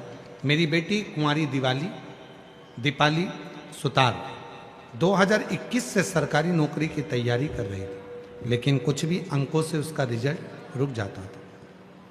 फिर मेरी बहन ने कहा, सीहोर वाले बाबा की कथा टीवी पर आती है, तू सुना कर और जो उपाय बताते हैं वो करा कर। फिर हमने कथा सुननी चालू की और मेरी बेटी ने पूरी श्रद्धा के साथ पशुपति व्रत किया और एक लोटा जल नियम से शुरू किया। बेटी आपके कहे अनुसार बाबा पर अटूट विश्वास रखने लगी, मेहनत करने लगी। आप कहते हो कि अपनी मेहनत को 4 गुना करो। मेरी बेटी ने कह दिया, अब सीहोर वाला बाबा बोला है तो इतना पढ़ूंगी और इतनी मेहनत करूंगी कि रिजल्ट अच्छा आएगा। और मेरी आर्थिक स्थिति भी ऐसी नहीं थी कि मैं उसे आगे पढ़ा सकूं और हमारी कई पीढ़ियों में किसी को भी गवर्नमेंट जॉब नहीं थी। पर भोले बाबा की ऐसी कृपा हो गई कि 26/7/2024 को पटवारी के पद पर मेरी बेटी का सिलेक्शन हो गया। आज मैं बाबा को यहाँ धन्यवाद देने के लिए आई हूँ। मेरी बेटी पटवारी बन गई। अगला पत्र है, मेरा नाम जनाबाई जयराम कुम्हार। मैं उत्तरायण तहसील एरोंडोल, जिला जलगांव की रहने वाली हूँ। मेरा मोबाइल नंबर ये है। बाबा, मेरा बेटा सरकारी नौकरी के लिए बहुत प्रयास करता था। मुझे मालूम पड़ा कि सीहोर वाला बाबा महाराज कथा करता है और वो कथा सुनने से मन की इच्छा पूरी होती है। जो कथा के पंडाल में पहुंचता है, जो मांगता है वो मिलता है। फिर मैंने टीवी के माध्यम से कथा सुनना प्रारंभ किया। मेरी बहुत इच्छा थी कि मैं पंडाल में बैठकर कथा सुनूं और मेरे बेटे के लिए कुछ मांगूं। तो मैं जलगांव चली गई। जलगांव में बड़नगरी फाटा पर कथा हो रही थी। मैं वहाँ बैठी और बाबा से प्रार्थना करी और बाबा की कृपा ऐसी हुई कि मेरे बेटे ने SSC GD की परीक्षा पास कर ली और मेरे बेटे का BSF सीमा सुरक्षा बल में नियुक्त हो गया। उसका मैं फोटो भी लगा रही हूँ।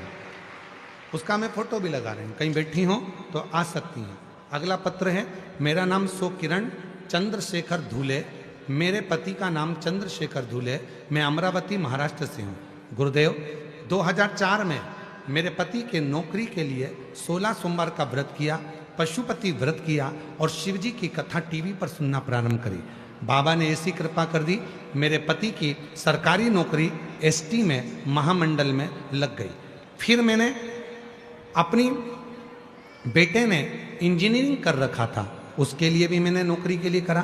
बेटे की प्राइवेट नौकरी लगी पर उसका मन नहीं लगा। जब मन नहीं लगा तो उसने फिर नौकरी को छोड़ा और सरकारी नौकरी को तैयारी करी। आप कहते हो मेहनत 4 गुना कर, मेरे बेटे ने आपका कहना मानकर मेहनत को 4 गुना करा और बाबा की कृपा से उसका गवर्नमेंट बैंक में सरकारी नौकरी लग गया।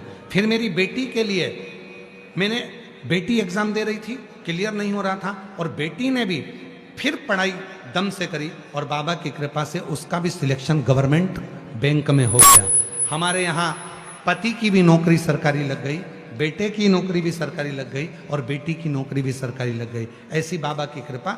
एक पत्र और है, गुरुदेव, आशाबाई सुभाष सुंधाणे, ग्राम धानोरा, तहसील चोपड़ा, जिला जलगांव की रहने वाली हूँ। मेरी पोती कुमारी गायत्री भागीरथ सब को नीट की परीक्षा देती थी, क्लियर नहीं होता था। मेरी बेटी को किसी ने, सहेली ने बताया, सीहोर वाला बाबा कथा कहता है, अगर पंडाल में जाकर मांगा जाए और वहाँ की मिट्टी लाई जाए तो कार्य होता है।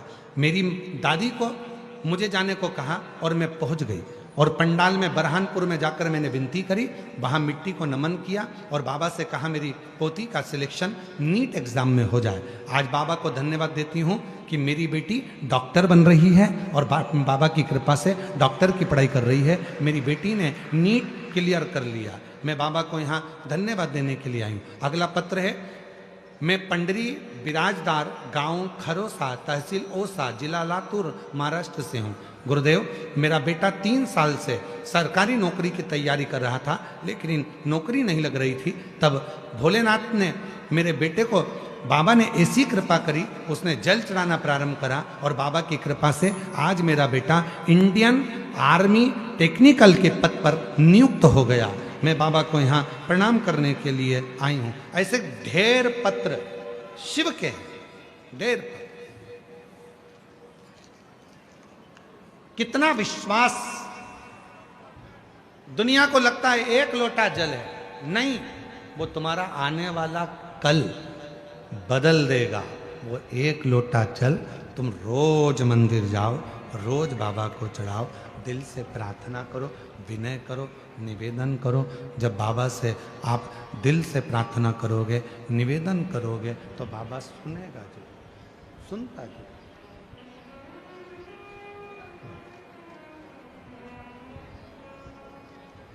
सुनेगा जो। मेरा तू ही तो हमदर्द है, जिसे हर दर्द कहता हूँ। मेरा तू ही तो हमदर्द है, जिसे हर दर्द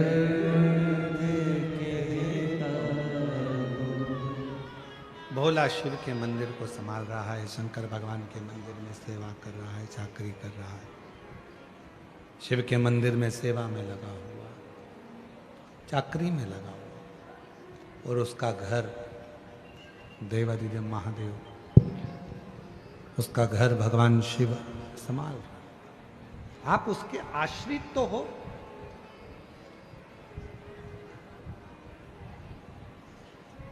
कहना सरल है, हम तो बाबा के भरोसे चलते हैं, पर विश्वास पक्का कर कर देखो, हम बाबा के भरोसे चलते हैं। दृढ़ी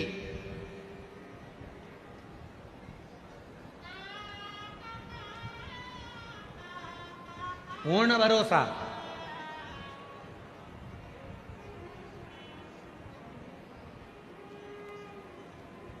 सीहोर वाले महाराज को सुनने के लिए नहीं आए हो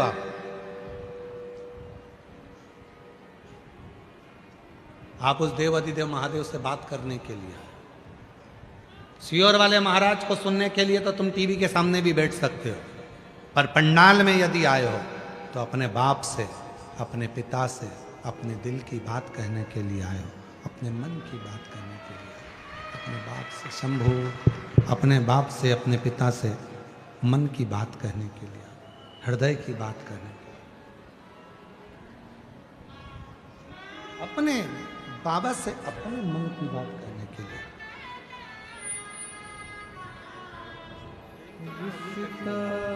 तेरा मेरा सबसे। बेटे की सरकारी बैंक में नौकरी लगी, एक बार जोरदार ताली बजाकर स्वागत करिए।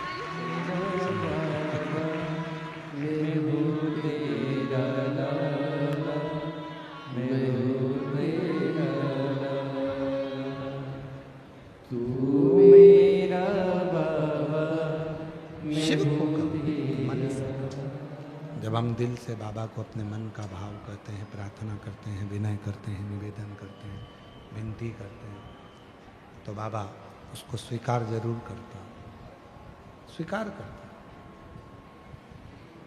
भोला मंदिर जावे, शिव जी उसके घर जावे।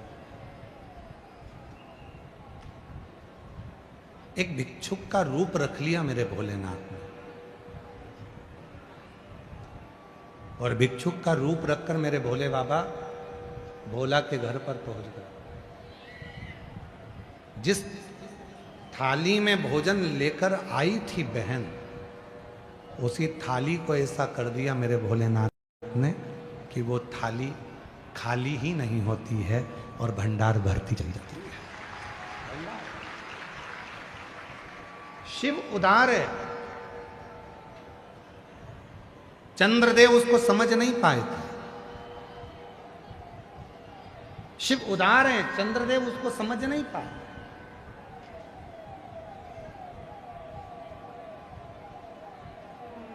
और केवल चंद्रदेव ने भगवान शिव का अपमान नहीं करा, शिव जी का अपमान करा चंद्रदेव ने, तो शिव ने स्वीकार कर लिया, कोई बात नहीं, अपमान हुआ है, कोई बात नहीं, कोई बात नहीं।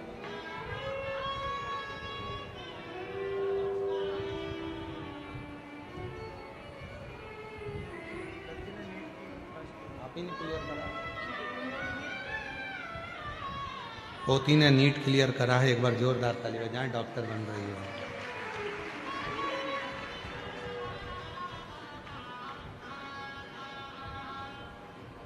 चंद्रदेव शिवजी का अपमान करे भरी सभा में तो भगवान शंकर ने फिर भी स्वीकार किया, कोई बात नहीं है, अपमान किया है, कोई दिक्कत नहीं है, हो गए। पर एक समय ऐसा आया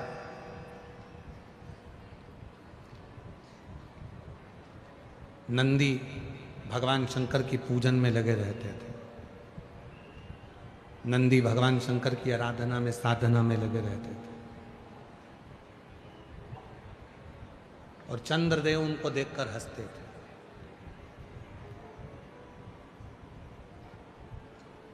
जिस पर दुनिया हंसी है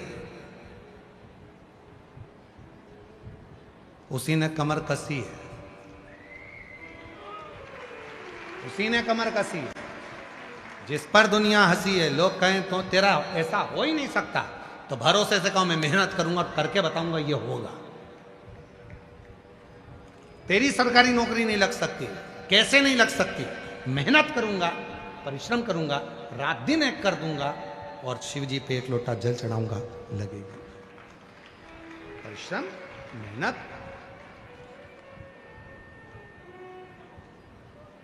नंदी पर हंसते थे, खूब हंसते थे, नंदी पर हंसा करते चंद्रदेव। और चंद्रदेव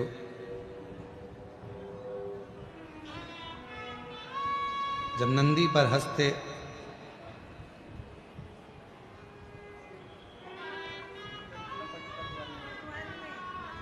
बेटी पटवारी बनी है, एक बार जोरदार ताली बजाकर स्वागत करिए। एक बेटी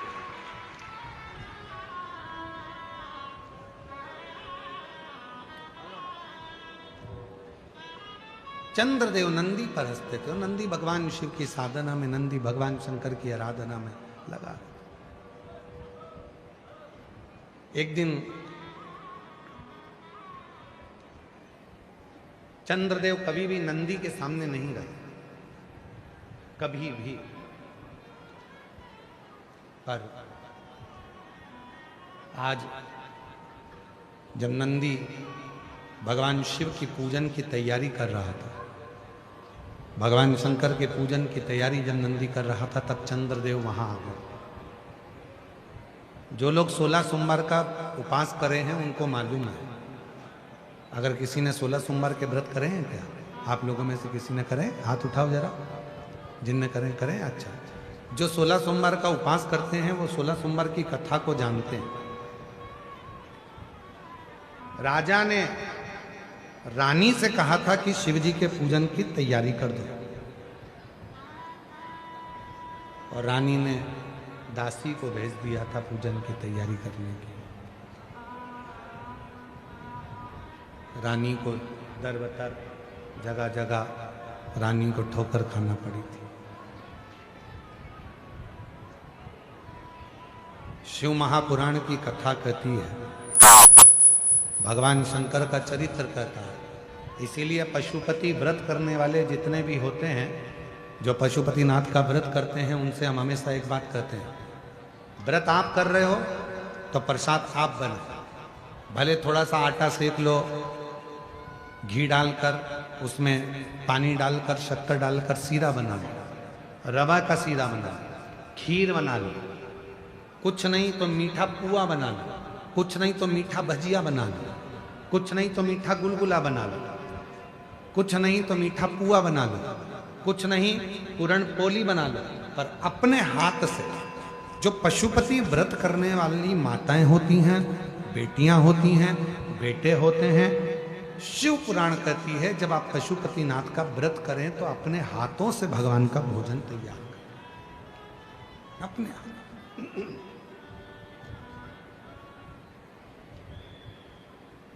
पूजा की थाली लगाएं, अपने हाथों से भोजन तैयार करें, पूजा की थाली लगाएं, भोजन तैयार कर कर अपने हाथों से करें। कई लोगों की आदत रहती, मम्मी जरा एक लोटा पानी दो, शिव जी को चढ़ा के आना है। अब ऐ लगा के देते हैं, ऐ लीला ला पानी ला कर दे, मैं शंकर जी के मंदिर जा रहा हूं। क्यों?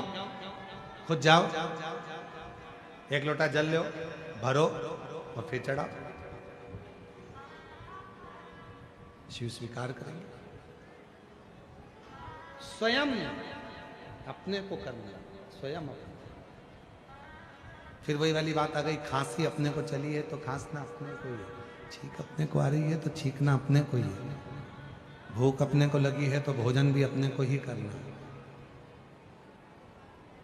उसी तरह यदि कष्ट अपने ऊपर है, तकलीफ अपने ऊपर है, दुख अपने ऊपर है, तो शिव के मंदिर भी एक लोटा जल भरकर अपने को जाना पड़ेगा, जल भी अपने को चढ़ाना पड़ेगा, स्वतः स्वयं को। कोई दूसरा नहीं जाएगा। चंद्रदेव जब नंदी शिवजी के पूजन की तैयारी कर रहे थे नंदी, और इतने में चंद्र का आगमन हुआ, और चंद्र का आगमन हुआ, सेना आई, शंभु बोले न बोले, शंभु जब चंद्र का आगमन हुआ, और चंद्रदेव का जब आगमन होता है, चंद्रदेव जब आए, नंदी पूजन की थाली लगा रहा था, पूजन की तैयारी कर रहा। चंद्रदेव का आगमन हो गया। नंदी को लगा कि ये भगवान भोलेनाथ जी का दर्शन करने के लिए आए, शिव जी का दर्शन करने के लिए। नंदी ने हाथ जोड़ लिया, हर हर। नंदी ने जैसे ही हाथ जोड़े, प्रणाम किया, चंद्रदेव को और अभिमान आ गया। चंद्रदेव को लगा कि मैं बड़ा सुंदर हूं, औषधि का देने वाला हूं, अमृत तत्व को जानने वाला हूं, इसलिए मुझे प्रणाम कर रहा है। पर नंदी ने प्रणाम क्यों किया? शिव महापुराण की कथा कहती है, शिव मंदिर के 3 स्थान ऐसे हैं जहां पर बैठकर केवल बैठ जाओ तो भी फल मिलता है। शिव मंदिर के, शिव धाम के, शंकर के मंदिर के 3 स्थान ऐसे हैं जहां बैठ जाओ, कुछ मत मांगो, कुछ मत बोलो, तो भी फल मिल जाता है। कौन से 3 स्थान बताए? तो वर्णन किया तुमरुका जी ने चंचुला देवी को। पहला, मंदिर में जहां नंदी बैठता है, उस नंदी के जो पांव उठा हुआ रहता है नंदी का, उस पांव के पास वाली जो जगह होती है, सीधा जो हाथ होता है, वहां बैठ जाओ, भले कुछ मत मांगो, थोड़ी देर बाबा का दर्शन कर लो, श्री शिवाय नमस्तुभ्यम कह लो, ओम नमः शिवाय कह लो, कुछ भी नहीं मांगोगे तो भी भोलेनाथ तुम्हें खाली नहीं भेजेगा।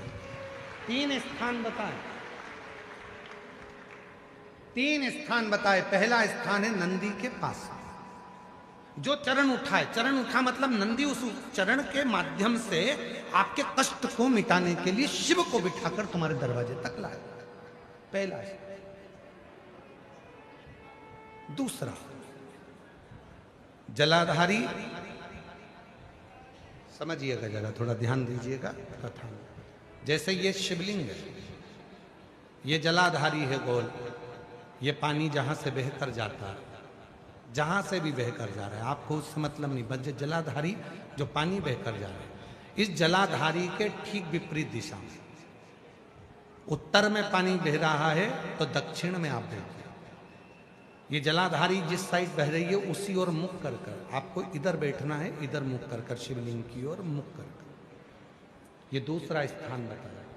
ये जो स्थान है, ये माता लक्ष्मी का स्थान है। ये जो स्थान है, कुबेर का स्थान है। ये जो स्थान है, सारी सिद्धियों का स्थान है। अष्ट सिद्धि नम निधि इसी स्थान पर बैठकर भगवान शंकर से वर प्राप्त करती है। ये वो स्थान है जहां बैठकर आप कोई मंत्र भी नहीं पढ़ोगे, कुछ बोलोगे भी नहीं, बैठने पर ही आपको फल की प्राप्ति होना प्रारंभ हो जाती है। ये दूसरा स्थान स्वयं तुमरुका जी ने चंचुला देवी को कहा, ये द्वितीय स्थान। और शिव मंदिर का तीसरा स्थान, भगवान शंकर के मंदिर का तृतीय स्थान कहा गया। तीसरा स्थान, जब हम मंदिर से बाहर निकलें और उस मंदिर से, या ओटला हो या कोई मंदिर है कोई, इसीलिए हमने देखा है कुबेरेश्वर धाम पर लोग आते हैं तो कुबेरेश्वर धाम का जो गेट होता है ना, अब तो कुबेरेश्वर धाम का 1 2 3 4 5 6 गेट हैं अब कुबेरेश्वर धाम पर। तो 6 गेट में से जो एक गेट, पहले नंबर, दूसरा नंबर, तीसरा नंबर, 4 नंबर, 5 नंबर, जिस भी गेट में से लोग अंदर आते हैं, उस गेट में से अंदर आते हैं तो सबसे पहले गेट पर दंडवत करते हैं। गेट पर दंडवत करें, वहां सोकर प्रणाम करें, 4-5 दंडवत करते हुए चले जाएंगे। कई लोगों की ऐसी आदत होती है चौराहे पे से दंडवत करते आते। कई लोगों की ऐसी आदत होती है कि वो सीहोर के रेलवे स्टेशन पर उतरेंगे और 11 किलोमीटर तक दंडवत करते हुए जाएंगे। सबका अपना बात।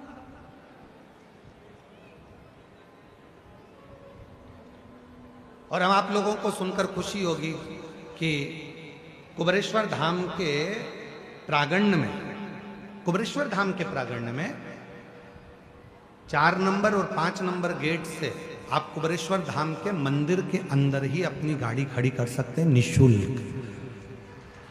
पार्किंग का कोई पैसा आपको देना नहीं, मंदिर के अंदर ही गाड़ी जाती है।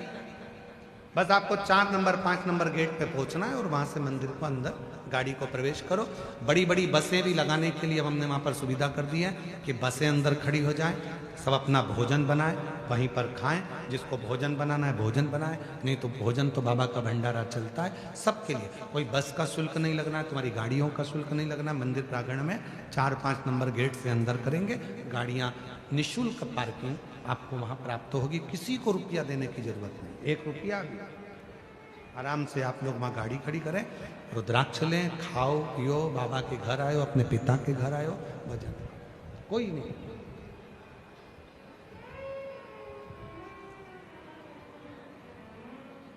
शिव तत्व तो हमने देखा है कि कई लोग दरवाजे से दंडवत करते हैं। तीसरा स्थान तुमरुका जी चंचूला देवी को बता रहे हैं कि तीसरा स्थान ऐसा है भगवान शंकर के मंदिर का द्वार।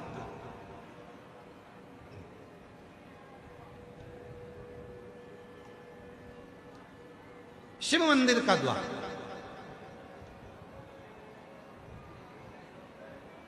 और जो भगवान शंकर के मंदिर के द्वार के बाहर, द्वार से जैसे दरवाजे से थोड़ा सा बाहर निकलकर यदि आप शिव मंदिर की ओर मुख कर कर आप 2 क्षण के लिए भी बैठते हैं, कोई मंत्र नहीं बोलते, कोई साधना नहीं करते, कोई व्रत नहीं करते, तो भी शिव आपको उसका फल देता जरूर है।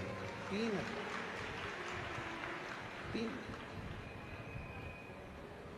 कौन कौन सी 3 जगहें जम के बोलेंगे सभी। पहले नंबर का नंदी का जहां चरण उठा है उसके पास, दूसरे नंबर का जहां जलाधारी पानी बहकर जाता है उसके ठीक विपरीत की ओर जलाधारी की ओर, और तीसरा स्थान शिव के द्वार।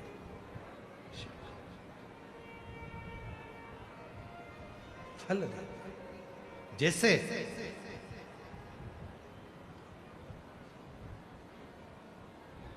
एक नारी के गर्भ में अगर कोई गांठ पड़ जाती है, चेस्ट में गांठ आ जाती है, कोई पुरुष कोई नारी को अगर शरीर में कहीं पर भी गठान हो जाती है, कहीं पर भी गांठ पड़ गई, डॉक्टर को दिखाने जा रहे हो और मन में भ्रम उत्पन्न हो रहा है कोई बीमारी ना लग गई हो, शरीर में कहीं पर भी गांठ हो जाए, कहीं पर आप प्रयास करो। शिव मंदिर के जब पूर्णिमा का दिन हो, प्रदोष का दिन हो, सोमवार की अष्टमी का दिन हो, सोमवार का दिन हो, चंद्रमा की रोशनी जब शिखर पर पड़ रही है और उस शिखर की छाया जहां पड़ रही है उसी जगह पर बैठकर एक बेलपत्र शिव पर चढ़ी हुई चबा चबा कर रात्रि के समय उसको खाना प्रारंभ कर दो। 3 या 4 प्रदोष, 3 या 4 सोमवार, 3 या 4 पूर्णिमा आप करोगे, शरीर की गांठ धीरे धीरे गलना प्रारंभ हो जाएगी और शरीर में गांठ नहीं होगी, वो रोशनी। और इसका प्रताप यहां वर्णन किया गया है। देखिए शिव महापुराण की कथा में स्वयं नंदी जब भगवान शंकर के पूजन की तैयारी कर रहे थे और चंद्रदेव का आगमन हुआ, चंद्र को प्रणाम किया, चंद्रदेव के अंदर अभिमान आ गया कि मुझे प्रणाम कर रहा है, नमन कर रहा है। किसी किसी को लगता है प्रणाम करो तो उसको लगता है कि मुझे प्रणाम कर रहा है, मुझे जगह दी गई है, मुझे स्थान दिया गया है। ना, प्रणाम किया बड़े के नाते, सम्मान के नाते। चंद्रदेव ने पूजा की थाली को देखा और देखकर पूजा की थाली को चंद्रदेव ध्यान नहीं दिए और चंद्रदेव नंदी को कुछ अपशब्द कहने लगे। अपशब्द कहते हैं तो नंदी का दिल रोता है भीतर से। शिव भक्त का हृदय यदि रोता है तो उसका दंड व्यक्ति को भोगना ही पड़ता है। अब चंद्रदेव नंदी को अपशब्द कहकर चले गए, पूजा की थाली को लांग कर चले गए। अब चंद्र की स्थिति जो गई, चंद्रदेव अपने ससुराल में गए और दक्ष प्रजापति ने चंद्र को काया का रोग दे दिया। काया का रोग, शरीर में एक ऐसा रोग लग गया काया का कि वो छूटता नहीं, छूटता।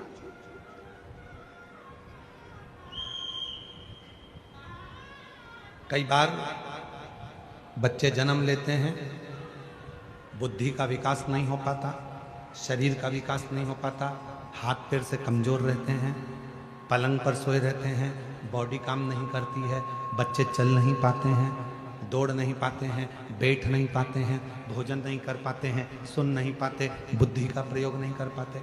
उनके लिए ये चंद्रशेखर शिव महापुराण की कथा कर रही है। डॉक्टर का इलाज करवाओ, डॉक्टर शिव का रूप है, वो जैसा बताएं वैसा भी करो, पर साथ में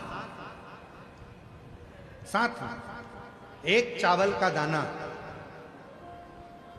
एक सफेद दुर्वा, दूबा में ही बगीचे की दुर्वा जो लगती है उस दूब में ही एक सफेद दुर्वा भी लगती है, सफेद दुर्वा, एक चावल का दाना, एक सफेद दुर्वा और एक कनेर का फूल, ये तीनों शिव जी के मंदिर में प्रदोष के समय पर चढ़ाना प्रारंभ करिए। दुर्वा लेकर आ जाओ, चाने का जो चावल का दाना है वो लेकर आ जाओ, चावल के दाने को पीस लो, चावल के दाने को पीस लो और पीस के उसमें दूध का लेपन, थोड़ा सा 2 बूंद दूध का, गाय का दूध मिल जाए तो उसका लेपन कर कर बच्चे के हृदय पर त्रिपुंड उसी चावल के दाने के दूध का लेपन करें और जो दुर्वा लेकर आए हो उसको पीस कर जो उसको भोजन देते हो उस भोजन में मिलाकर उसको खिलाइए। धीरे धीरे बच्चे का आप देखेंगे कि वो खुद उठने का प्रयास करेगा, हाथ पैर चलने का प्रयास करेगा, बुद्धि काम करना प्रारंभ करेगी और बच्चा एकाग्र चित्त का होता चले जाएगा, विवेक का। कुछ प्रदोष कर देखिए, कुछ और ध्यान रखे, प्रैक्टिकल जरूर करें। प्रैक्टिकल का जमाना है, बिना प्रैक्टिकल के काम नहीं चलता। प्रयास आपको करना है, अपने कपड़े की बटन अपने को लगाना है, अपना भोजन अपने को करना है, अपनी खांसी अपने को खांसना है, अपनी छींक अपने को छींकना है, अपना सिर दुखे तो गोली भी अपने को खाना है, तो व्यवस्था भी आपको करना है, करना आपको।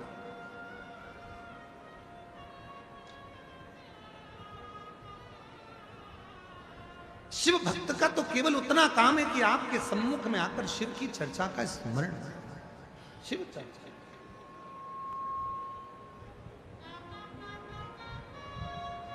शिव कथा कर, भगवान शंकर का चरित्र कर। दक्ष प्रजापति ने श्राप दे दिया, चंद्र को काया का रोग लग गया। काया का रोग छूटे कैसे, किसके पास जाएं? देव ऋषि नारद ने कहा तुमने नंदी का अपमान किया। भगवान अपने अपमान को सहन कर लेते हैं, पर भगवान भोलेनाथ अपने भक्त के अपमान को कभी सहन नहीं कर पाते हैं, कभी नहीं। शिव अपना अपमान सहन कर लेंगे, पर भगवान भोलेनाथ अपने भक्त का अपमान सहन नहीं कर पाते। इसीलिए आपको शिव महापुराण की कथा में बार बार कहते हैं भगवान शंकर की कथा नहीं सुनना मत सुनो, पर शंकर की कथा की निंदा मत करो। शिव जी के मंदिर नहीं जाना मत जाओ, पर शंकर की निंदा मत करो। शिव महापुराण में नहीं जाना मत जाओ, पर कोई शंकर का भक्त है, शिव का भजन करने वाला है, शंकर का स्मरण करने वाला है, कोई शिव गुरु है, कोई शंकर को ही गुरु मानकर शिव को ही गुरु के तत्व में जानते हैं, तो उस शिव गुरु की कभी निंदा मत करो, कभी निंदा मत करो। क्यों? क्योंकि शिव अपना अपमान सहन कर लेते हैं, पर अपने शिव गुरु का अपमान शिव कभी सहन नहीं कर पाते हैं, उसकी निंदा। तने सुनना हो तो सुनो, नहीं सुनना है तो अपना घर बजा। कोई नहीं कह रहा तुमसे कि कथा में आ, निंदा मत करो, बुराई मत करो। कोई मंदिर जा रहा है तो उसकी निंदा मत करो। कई लोगों की आदत रहती है, कोई माताएं जल लेकर मंदिर जाती हैं तो उस पर ताना कस देते हैं। क्यों कसना है? एक दिन जिंदगी का ऐसा आएगा कि तुम पर ताना कसा जाए। किसी को अपशब्द मत करो। एक उंगली जब हम किसी पर उठाते हैं तो ये 3 उंगली अपनी ओर जाती है कि तू अपने अंदर झांक कर देख कि तू कैसा। क्यों अपमान कर, क्यों अपशब्द कर?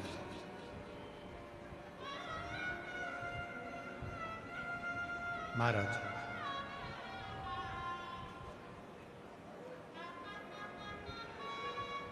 पूरी मनुष्य देह में, पूरे मानव के शरीर में केवल हमारे शब्द, हमारी वाणी 24 घंटे यात्रा करती है। मानव के शरीर में केवल हमारा शब्द, हमारी वाणी ऐसी है जो 24 घंटे यात्रा करती है। शब्द, इसलिए कहते हैं वाणी ऐसी बोलिए जो मन का आपा खोए। 4 ताले में बंद हो जाओ और 4 ताले में बंद होकर भी तुम कुछ बोलोगे तो तुम्हारे शब्द बाहर निकलकर आ ही जाएंगे और लोगों के कानों तक पहुंच जाएंगे। पति पत्नी अपने कमरे में बैठकर भी बात करेंगे तो वो बात अपनी बहू तक पहुंच ही जाएगी, बेटे तक पहुंच ही जाएगी। बहू बेटा अपने कमरे में बैठकर बात करेंगे तो वो बात सास तक पहुंच जाएगी। कोई नहीं है, कमरे की आवाज भी बाहर नहीं जाती है, कोई नहीं सुनता, फिर भी वो शब्द चलते हैं। हमारे मुख से निकले हुए शब्द यात्रा करते हैं।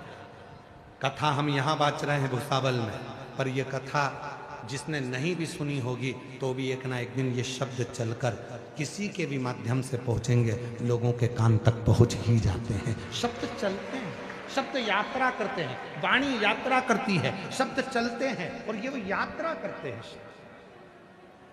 शब्द यात्रा, वाणी यात्रा करती है। इसलिए निवेदन है, सास से भी निवेदन है, बहू के लिए कोई भी शब्द बोलो वो बहू तक पहुंचेगा एक ना एक दिन। बहू से निवेदन है, तुम सास के लिए कितना भी मायके में जाकर बोल दो, अपनी मम्मी के सामने जाकर बोल दो, फिर भी वो शब्द एक ना एक दिन तेरी सास के सामने जरूर आएगा। वो शब्द घूमता है, आता है और तुम्हारे सामने पहुंचता है। तो क्यों बोले हम आड़ा टेढ़ा, क्यों बोले हम अपशब्द? अरे मत बुरे कर्म कर बंदे वरना पछताएगा, भगवान की आंखों से तू बच नहीं पाएगा, तू बच नहीं पाएगा। अरे ओ अज्ञानी मत करना। शब्दों को छोड़ने से पहले विचार कर। जब सीहोर में गुरु पूर्णिमा का महोत्सव होता है, साल में एक ही दिन होता है जिस दिन गुरु दीक्षा हम देते हैं, बाकी के पूरे वर्ष गुरु दीक्षा नहीं देते। एक ही दिन होता है गुरु पूर्णिमा का दिन, उसके 7 दिन पहले शिव पुराण की कथा होती है, गुरु पुराण की कथा होती है, शिव गुरु कथा चलती है। जब उसमें गुरु पूर्णिमा के समय पर शिव भक्त सीहोर पहुंचते हैं, कथा श्रवण करते हैं, तो हम उनसे एक ही बात कहते हैं, आप आए हो कथा सुनने के लिए, पर शिव गुरु की बात अपने अंदर उतार कर लेकर जाना कि अपने अंदर की जितनी बुराइयां हैं उसको त्याग, कुछ अच्छा ग्रहण कर, कुछ अच्छा लें अपनी जिंदगी। तो कथा में आना सार्थक है। चंद्रदेव को काया का रोग लगा, चंद्रदेव नारद जी के पास गए, नारद जी ने नंदी के पास भेजा। वापिस चंद्रदेव को घूमकर नंदी के पास आना पड़ा और नंदी से प्रार्थना करना पड़ी, मेरा रोग कैसे मिटेगा? नंदी ने कहा, सुन चंद्र, तूने शिव का अपमान भरी सभा में करा था, शिव ने सह लिया, पर शिव भक्त का अपमान कभी शिव सहते नहीं है, इसलिए तुझे ये रोग हुआ है। शिव की साधना कर। नंदी ने पूजन का विधान बता दिया, पूजा का विधान। कई लोग कहते हैं गुरुजी, आप कहते हो कनेर का फूल ऐसे चढ़ाना, आप कहते हो बेलपत्र ऐसे चढ़ाना, आप कहते हो दुर्वा ऐसे चढ़ाना, आप कहते हो चावल का दाना ऐसे चढ़ाना, आखिर क्यों? हम उनसे कहते हैं देखो, गोलियां डॉक्टर लिखता है पर उसको खाने का तरीका भी लिखता है। ये वाली गोली खाली पेट खाना, ये वाली गोली रात को खाना, ये दवाई गर्म पानी के साथ लेना, ये दवाई दूध के साथ लेना। डॉक्टर को मालूम है दवाई अगर वो देता तो पूरी दवाई एक साथ खिला देता, पर नहीं, उसको मालूम है ये दवाई कैसे लेना। उसी तरह वेद व्यास जी ने भी शिव महापुराण में सारा विधान लिखा है, कैसे बेलपत्र कब चढ़ाना है, दुर्वा कैसे चढ़ाना है, चावल का दाना कैसे चढ़ाना है, कैसे भगवान शंकर के मंदिर में कहाँ बैठना है, किस तरह से बैठना है, ये तरीका है, ये तरीका है। और जिस तरीके से आप जिंदगी भर खूब दवाई खा लो, आराम नहीं लगेगा, पर डॉक्टर कहेगा कि इस तरह से खाना, ये सुबह खाना, ये शाम को खाना, ये पानी से खाना, गर्म पानी से खाना, ऐसा करना, योगा करना, प्राणायाम करना, ये सब डॉक्टर बताएगा। उसके विधान से खाओगे तो वो लाभ करेगा, वो विधान लाभ करेगा। ऐसे कितनी भी लाते जाओ, कितनी माताएं बैठी हैं, कितने भाई बैठे हैं जिनका सिर दुखता है और मेडिकल पर जाते हैं और दवाई लेकर आ जाते हैं। पेट दुखता है, मेडिकल पर जाते हैं, मेडिकल वाले से कह देते हैं भैया दवाई दे दो, पेट दुख रहा है, मेडिकल वाला दवाई दे देता है और तुम खा लेते हो। वो थोड़ी देर का आराम लग जाएगा, फिर तकलीफ होगी। इसलिए मेडिकल पर जाने से पहले डॉक्टर के पास जाओ और डॉक्टर के पास जाकर कहोगे कि ये तकलीफ है, फिर डॉक्टर उसको लिखेगा। तो क्या डॉक्टर तो 3-4 दवाई लिख देता है, मेडिकल वाला एक ही दवाई देता है। डॉक्टर 3-4 दवाई क्यों लिखता है? क्योंकि एक दवाई देगा, उसको मालूम है एसिडिटी होगी, तो उसके साथ दूसरी दवाई भी देगा, एसिडिटी को दबाने के लिए फिर तीसरी दवाई देगा। 3 दवाई इसलिए डॉक्टर ने दी कि वो दवाई लेगा तो साइड इफेक्ट नहीं होगा। पर मेडिकल वाले हो सकता है कि तुमको दवाई दे दें, थोड़ी देर के लिए आराम भी लग जाए और बाद में फिर तबीयत खराब हो जाए। डॉक्टर को दिखाकर फिर मेडिकल पर जाए, फिर मेडिकल पर दवाई लो, फिर खाओ, वो असर करेगा। चंद्रदेव ने काया के रोग से मुक्त होने के लिए शिव की साधना करी, तब जाकर चंद्र के काया का रोग समाप्त हुआ। भगवान श्री गणेश जी महाराज का मंगल विवाह हो रहा है, रिद्धि सिद्धि के साथ भगवान श्री गणेश जी पधार रहे हैं। जोरदार ताली बजाकर उनका स्वागत करिए। भगवान श्री गणेश जी महाराज के गले में रिद्धि सिद्धि